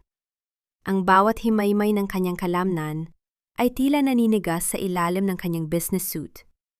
Ang itim na maskara na gawa sa mamahaling lace ay tila naging isang mabigat na balute na pumipigil sa kanyang mga luha at galit na sumabog. Naririnig niya ang mabilis na tibok ng kanyang sariling puso. Isang ritmo na tila nakikipag-unahan sa tunog ng ulan na humahampas sa malalaking bintana ng gusale. Ang irony ng sitwasyon ay tila isang matalim na karayom na tumutusok sa kanyang kaluluwa. Nung nakaraang buwan lang, nakaluhod siya sa putikan sa harap ni Claire. Nagmamakaawa para sa ilang pirasong barya. Ngayon, si Claire ang nakatayo sa kanyang harapan. Naghihintay sa kanyang desisyon kung bibigyan ba ng mercy loan ang kanilang pamilya o hahayaan na silang tuluyang lamunin ng bangkarot. Dahan-dahang binuksan ni Crane ang folder na nasa harap niya. Ang amoy ng bagong papel at tinta ay humahalo sa malamig na hangin mula sa aircon. Isang amoy na napakalayo sa amoy ng mainit na pandesal at pawis na dati niyang kinagispense. Nakita niya ang mga dokumento ng bakery ni Claire. Ang lugar kung saan siya minaltrato, sinampal, at itinakwil. "Miss Kay, are you even listening?" Muling banat ni Claire. Ang kanyang tadlish na pananalita ay mas lalong naging matalas. "My father is waiting. Kailangan namin ang fund na ito para sa reopening. So please, stop the drama and just sign it." Nararamdaman ni Crane ang panginginig ng kanyang mga daliri sa ilalim ng mesa. Gusto niyang sumigaw. Gusto niyang tanggalin ang maskara at ipakita kay Claire ang mukha ng babaeng itinapon niya sa kalsada. Ngunit naalala niya ang mga salita ni Don Arturo. Ang katarungan ay hindi nakukuha sa bugso ng damdamin, kundi sa tamang pagkakataon. Huminga ng malalim si Crane. Ang kanyang boses, nang sa wakas ay nagsalita siya, ay malamig at malalim. Isang boses na tila nagmula sa kailaliman ng isang pusong maraming beses nang dinurog. Ang proposal na ito ay puno ng butas, Miss Claire. Ang sabi ni Crane sa purong Tagalog, ang bawat salita ay may bigat ng otoridad. Ang mga pondo ay hindi tugma, at ang inyong projection ay tila isang panaginip lamang. Sa mundo ng negosyo, hindi sapat ang tangalan. Kailangan ang katapatan. Nakita ni Crane ang pamumula ng mukha ni Claire. Ang galit at hiya ay nagtatalo sa mga mata ng kanyang kaaway. "Sino ka ba sa akala mo? You're just a consultant. Baka naman gusto mo lang ang suhol. Tell me, magkano ba?" Sa mga sandaling iyon, isang alaala ang dumaan sa isipan ni Crane. Ang imahe ni Claire habang itinatapon ang barya sa putikan. Ang sakit niyon ay tila sariwa pa rin. Isang sugat na hindi kayang hilumin ng kahit anong yaman. Dahan-dahan, inabot ni Crane ang isang tasa ng kape na nasa kanyang tabi. Ang init niyon ay dumadaloy sa kanyang mga palad. Tiningnan niya ang isang maliit na mansa sa blusa ni Claire. Isang mansa na marahil ay hindi nito napansin dahil sa pagmamadali. Isang mansa na dati ay naging dahilan para laitin siya ni Claire sa harap ng maraming tao. "Ang kape niyo, Miss Claire, lumalamig na," mahinahong sabi ni Crane. "Gaya ng inyong pagkakataon." Tumayo si Crane. Ang kanyang matikas na tindig ay tila sumasakop sa buong silid. Alam niyang ito na ang tamang sandali. Ang tensyon sa pagitan nila ay tila isang kable na anumang oras ay mapuputol. "Gusto mong makita kung sino ang humahawak sa tadhana ng pamilya mo?" Bulong ni Crane. Ang kanyang boses ay tila isang sutsot ng hangin na may dalang babala. Dahan-dahang itinaas ni Crane ang kanyang mga kamay patungo sa likod ng kanyang ulo. Ang bawat paggalaw ng kanyang mga daliri sa lace ng maskara ay tila isang mabagal na paghila sa mitsa ng isang bomba. Ang mga mata ni Claire ay lumaki. Ang kanyang hininga ay tila tumigil, habang ang itim na tela ay dahan-dahang bumabagsak sa mesa. Nang tuluyang mahubad ang maskara, ang katahimikan sa boardroom ay naging kasing bigat ng isang libingan. Ang mga mata ni Claire ay dumilat ng husto. Ang kanyang bibig ay bumukas, ngunit walang tunog na lumabas. Ang kanyang balat ay nawalan ng kulay. Naging kasing puti ng papel na hawak niya. Crane? Ang tanging naibulalas ni Claire. Ang kanyang boses ay naging isang mahinang squeak ng isang takot na daga. Isang matamis ngunit malamig na ngiti ang gumuhit sa mga labi ni Crane. Ang kanyang mga mata ay direktang tumingin sa kaluluwa ni Claire, bit-bit ang lahat ng pait ng nakaraan. Ako nga, Claire. Ang basura na itinapon mo noon ay siya na ngayong may-ari ng bawat hininga ng kumpanya niyo. Ngunit bago pa man makapagsalita o makakilos si Claire, ang pinto ng boardroom ay bumukas ng marahas. Isang security guard ang pumasok na may dalang balita na tila lalong magpapabagsak sa mundo ni Claire. Miss Kay, may emergency po. Ang ama ni Miss Claire, inatake po sa puso sa labas ng building matapos malaman ang desisyon ng audit. Napatitig si Crane kay Claire na ngayon ay nagsimulang manginig at mapaluha. Ito na ba ang hustisyang hinintay niya? O ang panibagong biro ng tadhana na susubok muli sa kanyang kabutihan? Sa gitna ng pagbagsak ng kanyang kaaway, magagawa pa bang manatiling matigas ng puso ni Crane? O ang kanyang pagiging martir ay muling lilitaw para iligtas ang pamilyang sumira sa kanya? Hindi maaari ito. Isang panaginip lang ito. Crane, anong pangkukulam ang ginawa mo para maging ganito? Ang boses ni Claire ay naging isang matinis na tili na punong-puno ng pagtanggi. Ang kanyang mga kamay ay nanginginig habang nakakapit sa gilid ng mesa. Ang kanyang mga kuko na may mamahaling pintura ay tila gustong bumaon sa kahoy upang hindi siya tuluyang bumagsak. Ang bawat salitang binitawan ni Crane kanina ay tila mga sampal na sunod-sunod na dumapo sa kanyang muka, mas mahapdi at mas malalim, kaysa sa sampal na ibinigay niya sa dalaga noon sa tapat ng bakery. Sa kabilang banda, nanatiling nakatayo si Crane ng tuwid. Ang kanyang muka ay kasing kinis ng marmol. Walang mababakas na galit. Tanging isang malalim na kapayapaan na mas nakakatakot kaysa sa kahit anong sigaw. Pinanood niya kung paano unti-unting naguguho ang mundo ni Claire. Ang mansa sa blusa ni Claire ay tila lumalaki sa paningin ng lahat. Isang simbolo ng kanyang dumi na hindi na kayang itago ng kahit anong yaman. Walang pangkukulam dito, Claire. Ang tadhana ay may sariling paraan ng pagbabayad, mahinahong sagot ni Crane. Ang kanyang boses ay tila isang malalim na ilog, tahimik sa ibabaw, ngunit may malakas na agos sa ilalim. Sa labas ng boardroom, ang tunog ng mabilis na pagtakbo ng mga stretcher at ang sigawan ng mga medical personnel ay lumika ng isang nakabibing-ing kaguluhan. Ang ama ni Claire, si Ginoong Antonio, ay isinasakay na sa ambulansya. Ang lalaking dati ay tinitingalan ni Crane bilang isang matigas na amo, ay ngayon ay tila isang tuyong dahon na lamang na hinihipan ng hangin ng kamatayan. Claire, bago ka tumingin sa iba, tingnan mo mula ang mga papel na ito. Sabi ni Crane habang inilalapag ang isang asul na folder sa harap ng kanyang kaaway. Ang audit na isinagawa ko ay hindi lamang tungkol sa utang ng bakery nyo. Dito nakasulat kung paano mo ninakawan ang sarili mong ama. Ang mga pondong dapat ay pambayad sa mga supplier at sahod ng mga empleyado. Napunta sa mga luho mo sa abroad. Ikaw ang pumatay sa negosyo nyo, Claire, hindi ako. Napaupo si Claire sa sahig. Ang kanyang mga binti ay tila naging malambot na kandila. Ang bawat pahina ng audit na tinitingnan niya ay tila isang pako na ibinabaon sa kanyang kabaong. Ang kanyang mga luha ay nagsimulang dumaloy, ngunit hindi ito luha ng pagsisisi, kundi luha ng isang taong huli na sa kanyang sariling bitag. Hustisya? Ito ba ang gusto mong mangyari? ang hysterical na tawa ni Claire na humalo sa tunog ng kanyang hikbi. Pinanood mo kaming bumagsak. Pinanood mo akong mapahiya. Masaya ka na ba, Crane? Masaya ka na ba na nakaluhod ako sa harap mo? Tiningnan siya ni Crane ng may halong awa. Ang kasiyahang inakala niyang mararamdaman sa sandaling ito ay hindi dumating.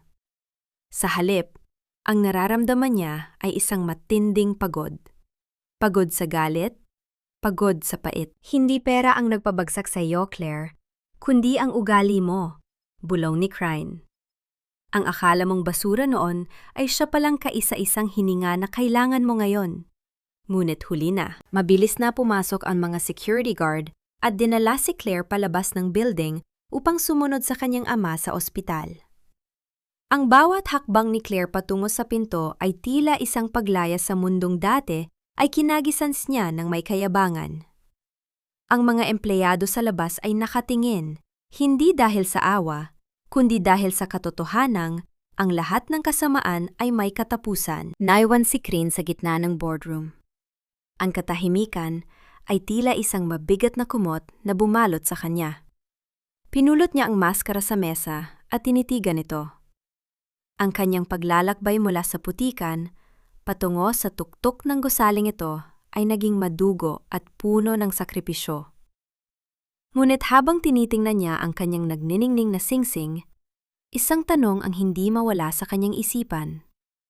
Mayroon pa bang puwang ang patawad sa isang pusong sobrang daming beses ng sinugatan? Isang tunog ng mensahe sa kanyang cellphone ang bumasag sa kanyang pag-iisip. Isang hindi kilalang numero ang nagpadala ng isang larawan. Isang larawan ng isang matandang babae na nakahandusay sa isang madilim na pasilyo ng isang public hospital, may mga tubo sa ilong at tila hindi na makagalaw. Ang stroke ay hindi pumipili ng bibiktimahin, lalo na sa mga taong ang tanging kayamanan ay ang kanilang kasamaan. Ang tita mo ay naghihintay sa huling hatol. Nabitawan ni Crane ang kanyang cellphone. Ang balita tungkol kay Tita Magda ay tila isang bagong unos na humahagupit sa kanyang pampang. Sa gitna ng kanyang tagumpay laban kay Claire, ang multo ng kanyang nakaraan ay muling nagpapakita. Pupunahan ba ni Crane ang taong nagnakaw ng kanyang huling sentimo at nagbenta sa kanyang dangal? O hahayaan na lamang niyang ang karma ang tumapos sa lahat ng kwentong sinimula ng kanyang tita? Ang gabi ay dahan-dahang lumalalim, at ang ulan sa labas ay tila walang balak huminto, gaya ng mga pagsubok na pilit na sumusubok sa tibay ng kanyang kaluluwa. Hindi na siya makapagsalita, ma'am. Ang stroke ay kinuha ang kanyang boses, at sa tingin ko, pati na rin ang kanyang huling lakas para mabuhay. Ang boses ng nurse sa public hospital ay tila isang malamig na hanging dumaan sa pasilyo, tuyo at walang emosyon. Para sa mga nagtatrabaho rito, ang kamatayan at sakit ay bahagi na ng araw-araw na tanawin.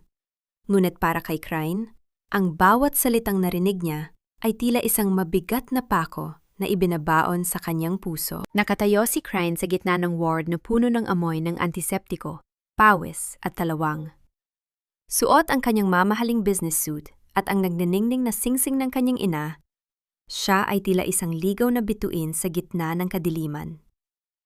Ang bawat hakbang ng kanyang sapatos sa maruming semento ay lumilika ng isang mahinang tunog na tila nagpapaalala sa kanya na dati rin siyang bahagi ng mundong ito. Ang mundo ng mga taong walang boses at walang mukha. Sa isang sulok, nakaratay si Tita Magda. Wala na ang mapang-aping anyo nito. Wala na ang boses na laging nagpapaalala kay Crane ng kanyang utang na loob. Ang matanda ay nakahandusay sa isang kinakalawang na kama, ang kanyang kalahating muka ay nakalaylay, at ang kanyang mga mata ay nakatitig sa kisame ng walang buhay. Ang bawat hininga nito ay tila isang hirap na pagsisikap ng isang makinang malapit ng bumigay. Nararamdaman ni Crane ang isang matinding pagpiga sa kanyang kalooban. Dapat sana ay masaya siya. Dapat sana ay nararamdaman niya ang tamis ng paghihigante habang tinitingnan ang taong nagnakaw ng kanyang huling sentimo at nagbenta ng kanyang dangal. Ngunit ang tanging nararamdaman niya ay ang pait ng isang sugat na muling bumukas. Ang kanyang mga kamay ay nanginginig sa kanyang tabi, at ang kanyang lalamunan ay tila tinatabunan ng makapal na alikabok. Dahan-dahang lumapit si Crane. Ang bawat pulgada ng distansya patungo sa kama ay tila isang paglalakbay, pabalik sa kanyang masakit na kahapon.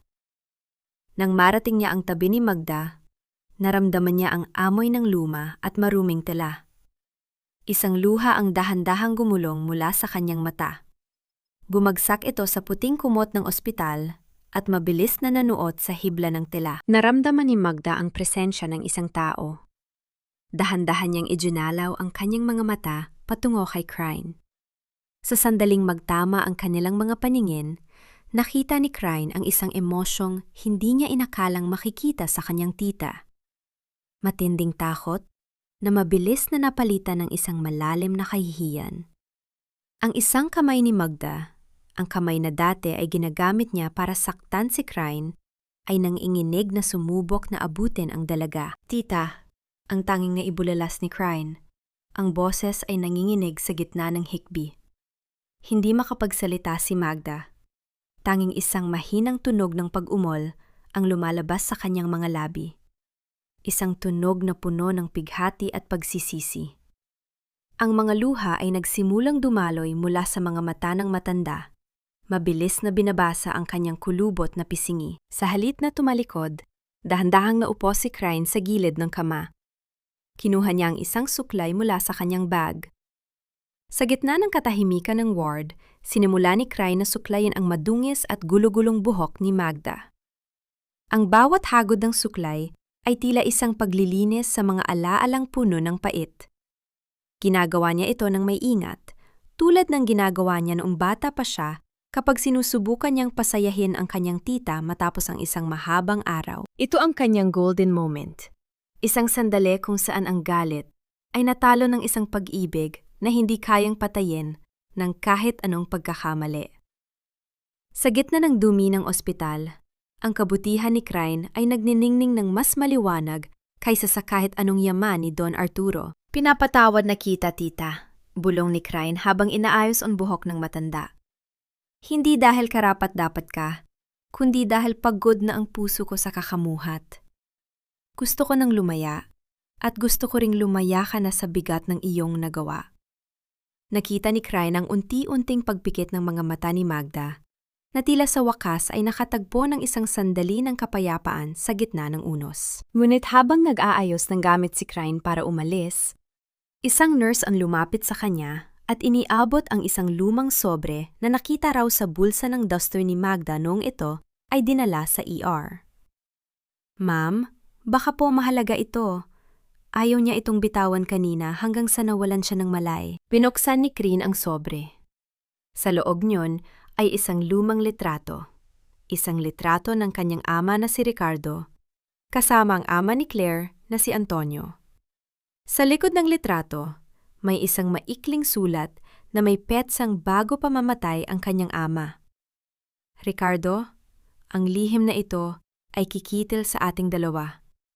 Ang pag-ibig ni Victoria ay hindi isang pagkakamali, kundi isang sumpa na kailangang bayaran ng makaraig at ng aking pamilya. Napatigil ang paghinga ni Crane. Ricardo at Antonio? Isang lihim tungkol kay Victoria, ang kanyang ina. Bakit nasa kay Tita Magda ang lihim na ito? Sa labas, ang tunog ng sirena ng ambulansya ay muling bumasag sa gabi. Ngunit sa loob ng puso ni Crane, isang bagong bagyo ang nagsisimulang mabuo.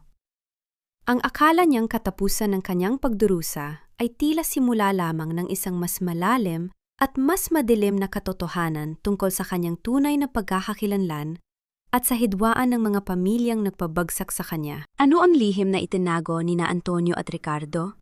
At sapat ba ang patawad ni Crane para harapin ang katotohanang baka ang mga taong tinuring niyang kalaban ay biktima rin ng isang nakaraang hindi niya alam? Ang gintong singsing na ibinenta ko sa gitna ng ulan para isalba ang isang hininga ay naging kadena na ngayon na pilit sumasakal sa aking leeg.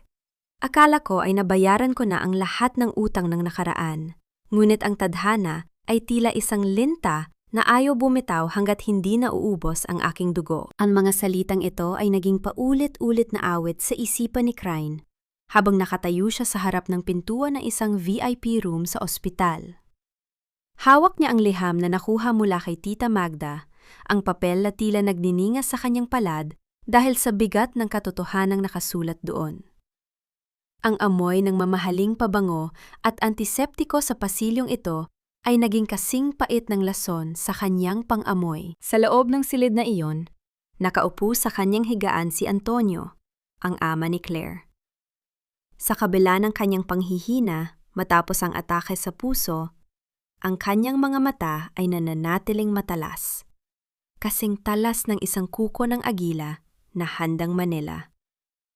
Nang pumasok si Crane, isang mapang-uyam na ngiti ang gumuhit sa mga labi ng matanda. Miss Kay, o mas mabuting tawagin kitang Crane? Ang boses ni Antonio ay paos, ngunit puno pa rin ng kayabangan. Akala mo ba ay natalo mo na kami? Akala mo ba ang pag-upo mo sa upuan ng makareg ay magbibigay sa iyo ng tunay na kapangyarihan? Hindi kumibo si Crane. Nanatili siyang nakatayo. Ang kanyang matikas na tindig ay tila isang pader na hindi matitibag ng kahit anong pananalita. Ngunit ang kanyang puso ay tila isang tambol na mabilis ang pagtibok ng dahan-dahang itinaas ni Antonio ang kanyang kamay. Sa pagitan ng kanyang mga daliri, nagniningning ang isang pamilyar na bagay. Ang gintong singsing na may ukit ng mga bulaklak, ang kaisa-isang pamana ng ina ni Crane. Ang singsing na ibinenta niya sa sanglaan sa gitna ng bagyo para lamang mailigtas si Arturo. Nagtataka ka ba kung paano ito napunta sa akin? Ang pagpapatuloy ni Antonio, ang kanyang tawa ay tila kayod ng bakal sa semento. Binili ko ito sa sanglaan noong araw na ipahiya ka ni Claire. Alam ko ang halaga nito, Crane. Hindi habil sa ginto, kundi dahil ito ang susi sa lahat ng kasalanan ng iyong ama at ng aking pamilya. Itong singsing na ito ang ebidensya ng isang nakaw na pag-ibig. Nararamdaman ni Crane ang matinding pananakit sa kanyang dibdib. Ang bawat salita ni Antonio ay tila isang latigo na humahagupit sa kanyang kaluluwa. Gusto niyang sunggaban ang singsing.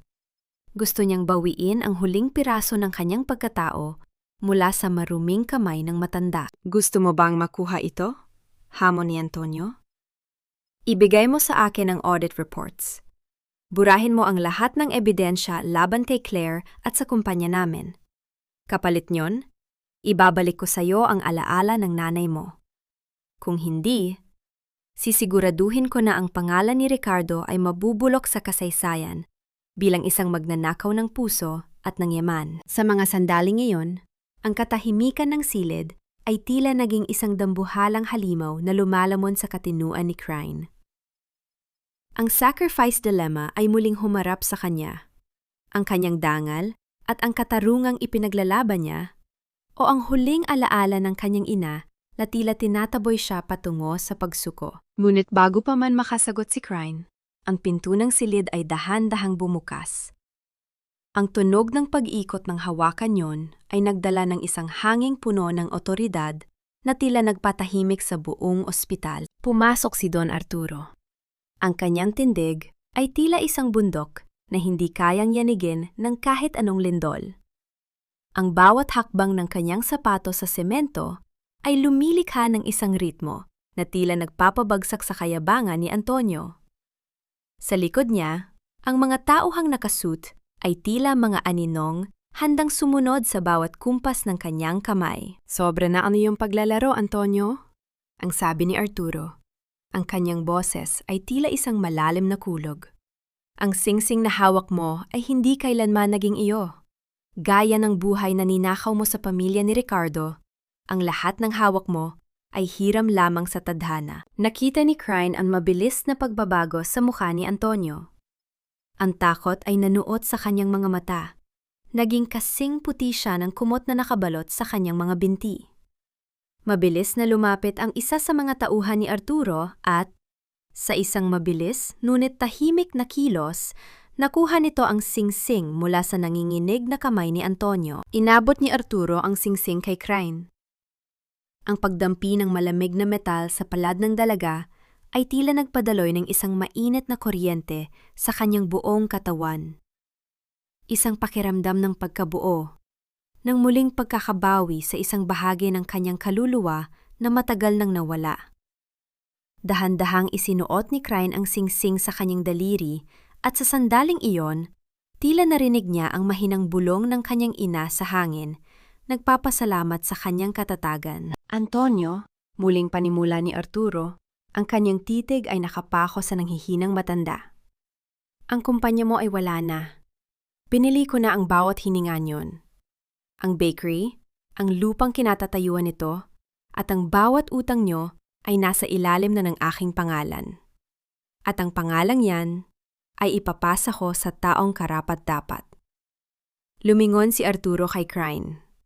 Ang lambot sa kanyang mga mata ay napalitan ng isang seryosong katotohanan na tila magbabago sa takbo ng mundo. Crane, hindi lang kita basta tinulungan dahil sa awa. Ang mahinang bulong ni Arturo. Ngunit ang bawat salita ay tila isang pagsabog sa pandinig ni Crane. Ang lihim na itinatago ni na Ricardo at Antonio, ang lihim na pilit nilang ibinaon sa limot, ay ang katotohanang ikaw ang nawawalang hiyas ng aking pamilya. Hindi ka lang isang ulila, Crane. Ikaw ang kaisa-isang apo ni Arturo Macaraig. Ikaw ang dugo ng aking anak na si Victoria. Napatigil ang mundo ni Crane. Ang bawat tunog sa paligid ay naglaho, pinalitan ng isang nakabibinging katahimikan sa loob ng kanyang diwa. Ang apo ng pinakamayamang tao sa bansa, ang dugong dumadaloy sa kanyang mga ugat, ay siya ring dugong, pilit na inalipusta at tinapakan ng mga taong nasa harap niya. Habang ang luha ay dahan-dahang gumugulong sa kanyang mga pisingi, isang malaking katanungan ang lumitaw sa gitna ng kanyang pagkabigla. Kung siya ang apo ni Arturo, sino ang pumatay sa kanyang ina? At sapat ba ang yaman at kapangyarihang ito para hilumin ang mga sugat ng isang batang lumaki sa putikan? Apo? Ako. Ang dugo ng taong kinatatakutan at tinitingalan ng lahat? Ang bawat patak ng pawis at luhang ibinuhos ko sa putikan ay nagmula sa isang pamilyang namumuno sa mundong ito? Ang tanong na ito ay tila isang malakas na hampas ng alon sa pampang ng diwa ni Crane. Ang bawat salitang binitawan ni Don Arturo ay naging kasing bigat ng mga dambuhalang bato na nagbaguhos sa lahat ng kanyang paniniwala. Nakatayo siya sa gitna ng silid. Ang kanyang mga kamay ay nakakuyom sa kanyang dibdib. Tila ba sinusubukan niyang pigilan ang kanyang puso na lumabas sa sobrang bilis ng tibok nito. Ang amoy ng mamahaling insenso at lumang mga libro sa library ni Don Arturo ay naging kasing pait ng katotohanang matagal na ibinaon sa limot. Dahan-dahang kinuha ni Don Arturo ang isang kupas na itim na folder mula sa kanyang mesa. Inilapag niya ito sa harap ni Crane nang may pag-iingat na tila ba ang bawat papel sa loob niyon ay gawa sa pinakamarupok na kristal. Tingnan mo ang mga ito, Crane. Ang mahinang sabi ni Arturo. Ang boses ay nanginginig sa gitna ng matinding pagsisisi. Ang DNA test, ang mga dokumento ng iyong kapanganakan, at ang mga liham ni Victoria na hinding-hindi ko binuksan noong nabubuhay pa siya dahil sa aking sobrang kayabangan. Nanginginig ang mga daliri ni Crane habang binubuksan ang folder. Ang bawat pahina ay tila isang pagsampal ng katotohanan. Nakita niya ang kanyang sariling pangalan na nakadikit sa pangalan ni Victoria Macaraig, ang kaisa-isang anak ni Don Arturo na naglayas 25 taon na ang nakalilipas. Ang iyong ina ay ang kaisa-isang hiyas ng kumpanyang ito. Pagpapatuloy ni Arturo, habang ang mga luha ay nagsisimulang gumulong sa kanyang kulubot na pisingi. Ngunit umibig siya sa iyong ama, kay Ricardo. Isang simpleng driver na walang ibang kayamanan kundi ang kanyang katapatan. Dahil sa aking matigas na puso, itinakwil ko sila. Hinayaan ko silang mabuhay sa hirap habang ako ay nagpapakasasa sa yaman. Napaupo si Crane sa sahig. Ang kanyang mga binti ay tila naging malambot na kandila. Ang bawat imahe ng kanyang ina na nagtitiis sa gutom, ang kanyang amang nagtatrabaho hanggang sa huling hininga, at ang sarili niyang paglaki sa putikan. Lahat ng iyon ay dahil sa pride ng matandang nasa harap niya. Ang pait ay tila lason na nananalaytay sa kanyang mga ugat. Kaya pala ganoon na lang ang titig sa akin ni Tita Magda. Bulong ni Crane. Ang boses ay puno ng pighati. Alam niya kung sino talaga ako. At ginamit niya ang katotohanan iyon para sipsipin ang bawat sentimo ng buhay ko. Patawad, Apo. Patawad. Ang pagsusumamo ni Arturo habang lumuluhod din sa tapat ng dalaga. Hinangad kong mahanap kayo, ngunit huli na ang lahat para sa iyong mga magulang. Ikaw na lang ang natitirang pagkakataon ko para maitama ang lahat ng pagkakamali ko. Dahan-dahang itinaas ni Crane ang kanyang paningin. Tiningnan niya ang kanyang lolo, hindi bilang isang bilyonaryo, kundi bilang isang matandang sugatan na naghahanap ng kapayapaan. Ang galit na kanina lang ay nag-aapoy sa kanyang puso ay dahan-dahang napalitan ng isang malalim na pangunawa. Ang kanyang ina ay namatay ng may pag-ibig sa puso. Isang bagay na hindi kailanman nabili ng yaman ni Arturo. Tumayo si Crane at inalalayan ang matanda. Ang pagdampi ng kanyang balat sa balat ni Arturo ay tila isang tulay na muling nag-uugnay sa dalawang mundong matagal nang nagkahiwalay. Hindi ko po alam kung paano maging isang makaraig, Lolo. Ang sabi ni Crane, ang kanyang boses ay naging matatag sa kabila ng mga luha. Ngunit alam ko kung paano maging anak ni Victoria. At ang tanging itinuro niya sa akin ay ang magmahal at magpatawad. Dinala ni Arturo si Crane sa isang pribadong altar sa loob ng mansyon. Doon, nakasabit ang isang dambuhalang portrait ng isang babaeng may mukhang kasing amo ng mga anghel. Si Victoria. Ang kanyang mga mata sa larawan ay tila sumusunod sa bawat kilos ni Crane, puno ng liwanag at pag-asa. Napahikbi si Crane habang nakatitig sa larawan ng kanyang ina. Sa wakas, nahanap na niya ang kanyang tahanan. Hindi sa ginto, hindi sa mansyong ito, kundi sa katotohanang ang kanyang buong buhay ay isang dakilang sakripisyo ng pag-ibig ng kanyang mga magulang. Ngunit ang katahimikan ng gabing iyon ay muling binuwag ng isang nakapanging ilabot na amoy.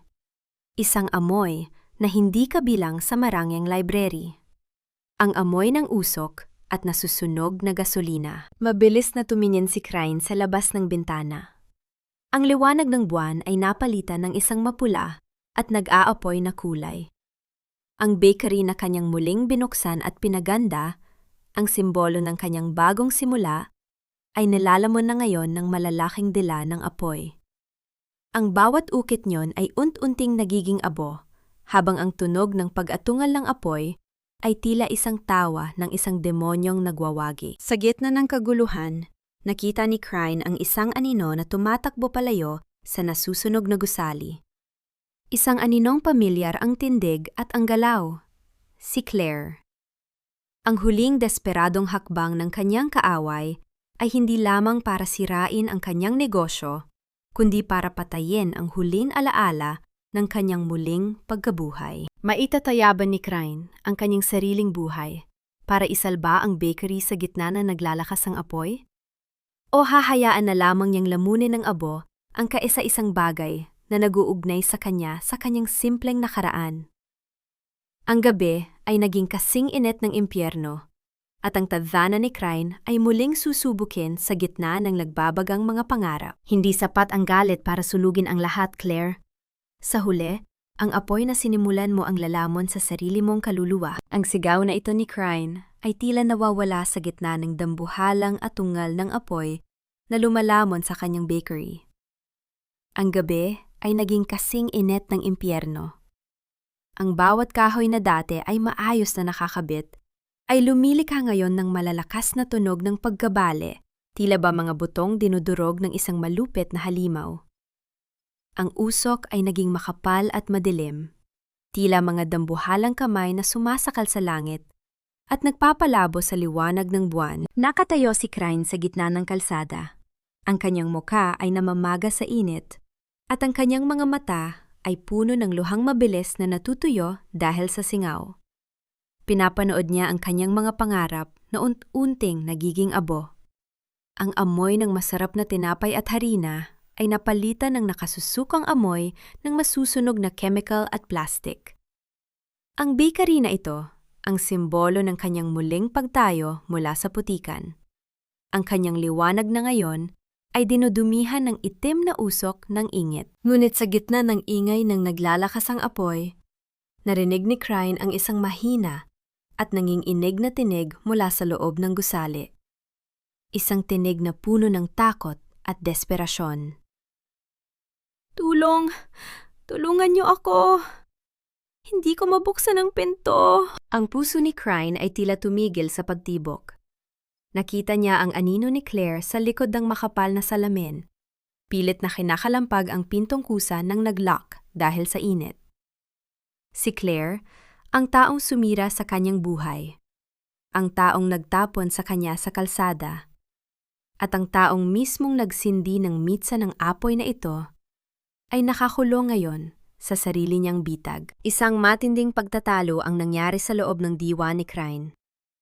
Isang bahagi ng kanyang puso ang nagsasabing ito na ang hustisyang kanyang hinihintay, ang panuurin ang kanyang kaaway na mamatay sa paraang kanyang pinili. Ngunit ang kabilang bahagi, ang bahaging hinubog ng pag-ibig ni Victoria at Ricardo, ay hindi kayang sikmurain ang gayang kalupitan. "Claire!" ang sigaw ni Crane habang mabilis na tumatakbo patungo sa nagbabagang pintuan. "Huwag, Miss Kay! Mapangganib na!" ang sigaw ng mga bumbero at mga tao sa paligid. Ngunit ang kanilang mga kamay ay tila naging mabagal sa paningin ni Crane. Binuhat ni Crane ang isang malaking tipak ng semento na nahulog mula sa gilid ng gusali. Gamit ang kanyang huling lakas, inihagis na ito sa salamin. Ang tunog ng pagkakabasag niyon ay tila isang hudyat ng pagsabog ng pag-asa. Pumasok si Crane sa loob ng nagbabagang gusali. Ang init ay tila humahalik ng malupit sa kanyang balat, at ang bawat hininga niya ay puno ng nakasusunog na usok. Nahanap niya si Claire na nakahandusay sa sahig, nakatakip ang mga kamay sa mukha, at tila nawawalan na ng malay dahil sa kakulangan ng hangin. Mabilis na lumapit si Crane at hinila ang kanyang kaaway. Ang bawat paghatak niya ay tila paghatak din sa kanyang sariling kaligtasan. Ang bigat ni Claire ay naging kasing bigat ng kanyang mga nagawang kasalanan. Ngunit hindi bumitaw si Crane. Bakit mo ako inililitas?" Ang mahinang bulong ni Claire, ang kanyang mga mata ay nanlalabo habang nakatingin sa mukha ng babaeng kanyang kinamuhian. "Dahil hindi ako ikaw, Claire." Ang sagot ni Crane, ang kanyang boses ay paos, ngunit puno ng determinasyon. "Dahil ang buhay mo ay hindi sapat na kabayaran para sa bakery na ito." Eksaktong paglabas nila sa pinto, ang dambuhalang kisame ng bakery ay tuluyan ng bumagsak. Ang tunog niyon ay tila isang huling hininga ng gusali. Bumagsak ang dalawa sa malamig na semento ng kalsada, hingal na hingal, at parehong nababalot ng uling at dumi. Mabilis na lumapit ang mga medical personnel at ang mga pulis. Sa gitna ng kaguluhan, nakita ni Crane ang pagdating ni Don Arturo. Ang matanda ay mabilis na lumapit at niyakap ang kanyang apo ng mahigpit. Ang kanyang mga luha ay tumutulo sa balikat ni Crane. Sa kabilang panig, ang mga pulis ay dahan-dahang inilagay ang mga posas sa mga kamay ni Claire. Ang katotohanan ay hindi na maitatago. Ang bote ng gasolina na kanyang binitawan ay naging ebidensya ng kanyang sariling kapahamakan. "Claire, ikaw ay nasa ilalim ng aresto para sa arson at tangkang pagpatay," ang sabi ng opisyal habang dahan-dahang itinatayo ang nanginginig na babae. Tumingin si Claire kay Crane sa huling pagkakataon bago siya isakay sa sasakyan ng pulis. Wala nang galit sa kanyang mga mata. Tanging isang malalim at madilim na kahihiyan na niya mabubura. Ang kanyang pamilya ay bagsak na. Ang kanyang pangalan ay nadungisan. At ang kaisa-isang tao na kanyang hinamak ay siya ring taong nagbigay sa kanya ng pagkakataong huminga pa. Nakatayo si Crane sa harap ng kanyang nasunog na bakery. Ang mga bumbero ay nagsisimula ng patayin ang huling dila ng apoy, ngunit ang gusali ay wala na. Tanging mga itim na haligi na lamang ang natira. Dahan-dahang hinawakan ni Crane ang gintong singsing sa kanyang daliri. Ang init niyon ay tila nagpapaalala sa kanya na ang tunay na pundasyon ay hindi gawa sa semento at kahoy, kundi sa tibay ng kanyang kaluluwa. Lolo? Bulong ni Crane habang nakasandal sa dibdib ni Arturo. Tapos na po ba ang lahat? Hindi pa, Apo, ang mahinahong sagot ni Arturo. Dahil bukas, itatayo nating muli ang lahat. Hindi na lang ito isang bakery. Ito na ang magiging liwanag para sa lahat ng mga taong tulad mo. Ngunit sa gitna ng panandaliang kapayapaan, isang tanong ang nananatili sa isipan ni Crane habang pinagmamasdan ang mga abo. Magagawa ba niyang harapin ang korte at panindigan ang katarungan laban kay Claire? O ang kanyang labis na kabutihan ang magiging dahilan para muli siyang masaktan? Ang huling pagsubok ay hindi sa apoy, kundi sa desisyong kanyang gagawin sa harap ng batas. Ang hustisya ay hindi kailanman naging tungkol sa pagpapabagsak sa kaaway, kundi sa pagpili na huwag maging kasingsama nila. Ang tunay na tagumpay ay ang pagtulog ng may malinis na budhi, habang ang iyong mga pangarap ay hindi na muling nilalamon ng apoy ng galit. Ang mga salitang ito ay naging sandigan ni Crane habang nakatayo siya sa loob ng isang malawak at malamig na courtroom. Ang bawat hakbang ng kanyang sapatos sa makintab na sahig ay lumiliha ng isang marangal na tunog, napakalayo sa tunog ng kanyang mga lumang tsinelas sa putikan noon. Suot ang isang simpleng asul na damit at ang nagniningning na singsing ng kanyang ina, hinarap niya ang huling kabanata ng kanyang pakikipaglaban. Sa kabilang panig, nakaupo si Claire. Wala na ang kanyang dati ay nagniningning na aura.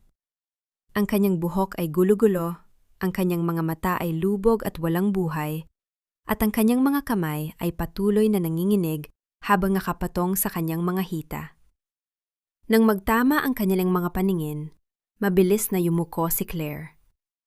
Ang kahihiyan ay naging isang dambuhalang pader na humaharang sa kanyang dating kayabangan. Nang tawagin si Crane para magsalaysay, ang katahimikan sa korte ay naging kasing bigat ng isang libingan. Ang bawat salitang binitawan niya ay tapat, walang dagdag na pait, at walang halong paghihigante. Isinalaysay niya ang katotohanan, ang apoy, ang pananabotahe, at ang tangkang pagpatay. Hindi ko po hinihiling na sirain ang buhay niya, ang sabi ni Crane sa harap ng hukom. Ang kanyang boses ay matatag at puno ng danggal. Ngunit naniniwala po ako na ang bawat pagkilos ay may kaukulang pananagutan. Ang katarungan ay para sa lahat, at ang batas ay narito para itama ang mga maling landas. Nang ilabas ang hatol, si Claire ay napatunayang nagkasala. Ang kanyang pag-atungal ng iyak ay umalingaw sa buong courtroom, isang tunog ng isang taong huli na sa kanyang sariling bitag. Ngunit sa halip na matuwa, nakaramdam si Crane ng isang malalim na lungkot. Isang buhay na naman ang nasira dahil sa inggit at kasakiman. Paglipas ng ilang buwan, ang lugar kung saan dating nakatayo ang nasunog na bakery ay muling nabuhay. Ngunit hindi na ito isang simpleng tindahan. Isang dambuhalang gusali na may pangalang Liwanag ni Victoria Foundation ang nakatayo ngayon. Ito ay isang community kitchen at school para sa mga batang lansangan at mga taong walang matuluyan. Ang bawat sulok niyon ay puno ng amoy ng bagong luto na tinapay, isang amoy na nagdadala ng pag-asa sa bawat taong pumapasok. Si Crane, sa kabila ng kanyang yaman bilang tagapagmana ni Don Arturo, ay naroon pa rin sa kusina.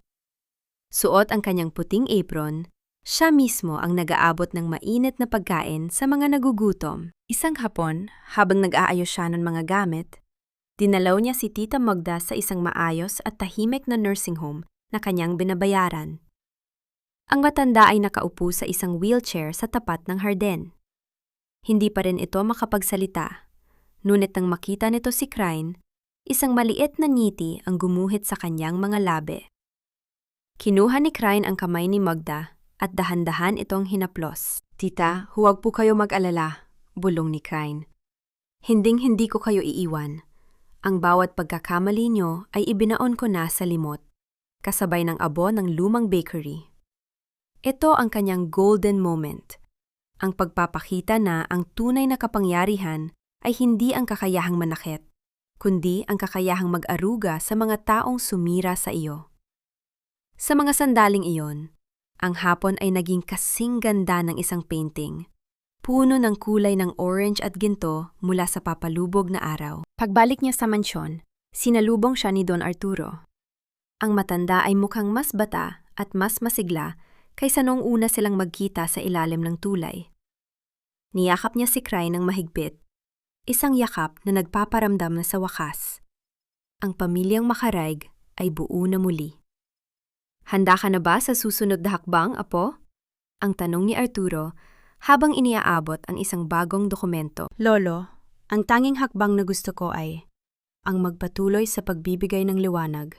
Ang sagot ni Crane ng may ngiti. Ngunit habang naglalakad sila patungo sa hapagkainan, isang misteryosong lalaki ang lumapit sa gate ng mansyon.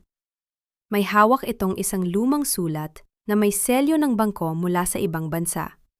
Isang sulat na tila may kinalaman sa tunay na dahilan kung bakit itinakwil ni Arturo ang kanyang anak na si Victoria noon. May mga lihim na hindi kayang sunugin ng kahit anong apoy. Ang sabi ng lalaki sa guard bago ito mabilis na umalis. Napatigil si Crane. Nakita niya ang lalaki mula sa malayo at ang kanyang puso ay muling kinabahan. Sino ang lalaking yon? At anong bagong katotohanan ang naghihintay sa likod ng mga dokumentong dala nito? Ang huling katagaan ni Crane sa kanyang isipan ay naging isang panata.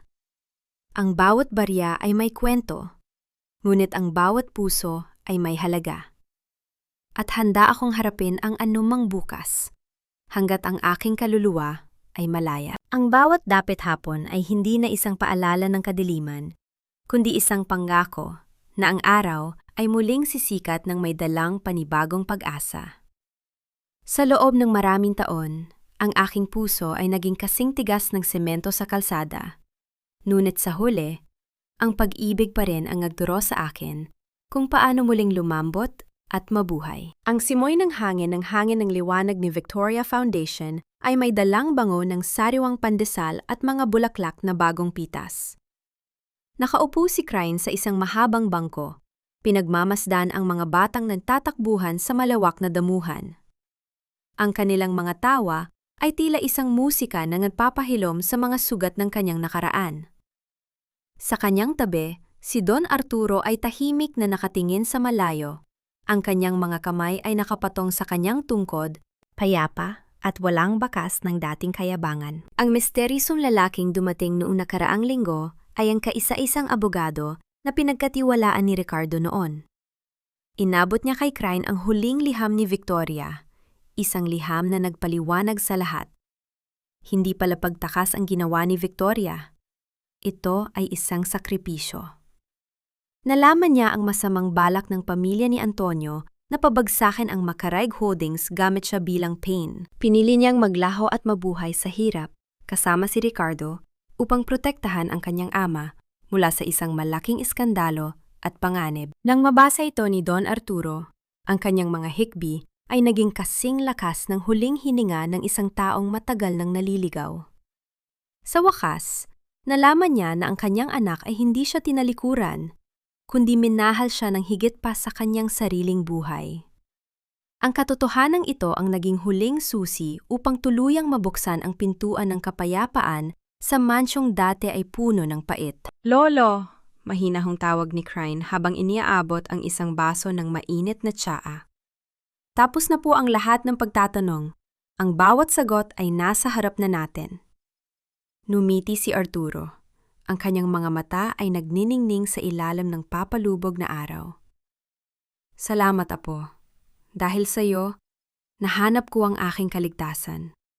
Ang yaman na akala ko ay kaisa-isang mahalaga, ay wala palang silbi kung walang pusong tulad ng sayo na mag-aalaga rito. Sa kabilang bahagi ng lungsod, si Tita Magda ay tahimik na pumanaw sa kanyang pagtulog. May isang maliit na ngiti sa kanyang mga labi habang hawak ang isang rosaryo. Si Claire naman, sa loob ng kanyang selda, ay nagsisimula ng magturo sa kapwa niya mga preso kung paano magbasa at magsulat. Isang maliit na hakbang patungo sa kanyang sariling pagbabago. Ang katarungan ay hindi naging malupit. Ito ay naging isang guro na nagtuturo ng tunay na halaga ng bawat pagkilos. Tumayo si Crane at naglakad patungo sa gitna ng harden. Hinawakan niya ang gintong singsing sa kanyang daliri. Ang metal niyon ay naging kasing init na ng kanyang sariling balat. Tumingin siya sa langit at tila nakita niya ang mga anino ni na Victoria at Ricardo na nakangiti, masaya at malaya na sa gitna ng mga bituin. Ang kanyang paglalakbay mula sa putikan patungo sa palasyo, mula sa gutom patungo sa kasaganaan, ay hindi kwento ng pag-angat ng estado, kundi kwento ng pag-angat ng kaluluwa. Ang bawat barya na kanyang pinulot sa putikan ay naging pundasyon ng isang kaharian ng malasakit. Nang magsimulang magbukas ang mga ilaw sa kalsada, dahan-dahang pumasok si Crane sa loob ng foundation kitchen. Kinuha niya ang isang mainit na tinapay at inabot ito sa isang maliit na batang lalaki na nakatayo sa may pintuan. Isang batang may mga matang puno ng gutom, ngunit meron ding pag-asa. "Kain ka ng mabuti, anak," bulong ni Crane ng may pagmamahal. Dahil dito sa lugar na ito, walang sinuman ang maiiwang mag-isa. Ang huling sulyap ni Crane sa kanyang sariling refleksyon sa salamin ay hindi na nagpapakita ng isang Miss K na nagtatago sa likod ng maskara. Ang nakikita niya ay isang babaeng buo, matatag at punong-puno ng liwanag. Ang kanyang pangako sa kanyang puso ay naging isang walang hanggang katotohanan. Ang tunay na yaman ay hindi nasusukat sa ginto, kundi sa dami ng buhay na iyong nabigyan ng pag-asa.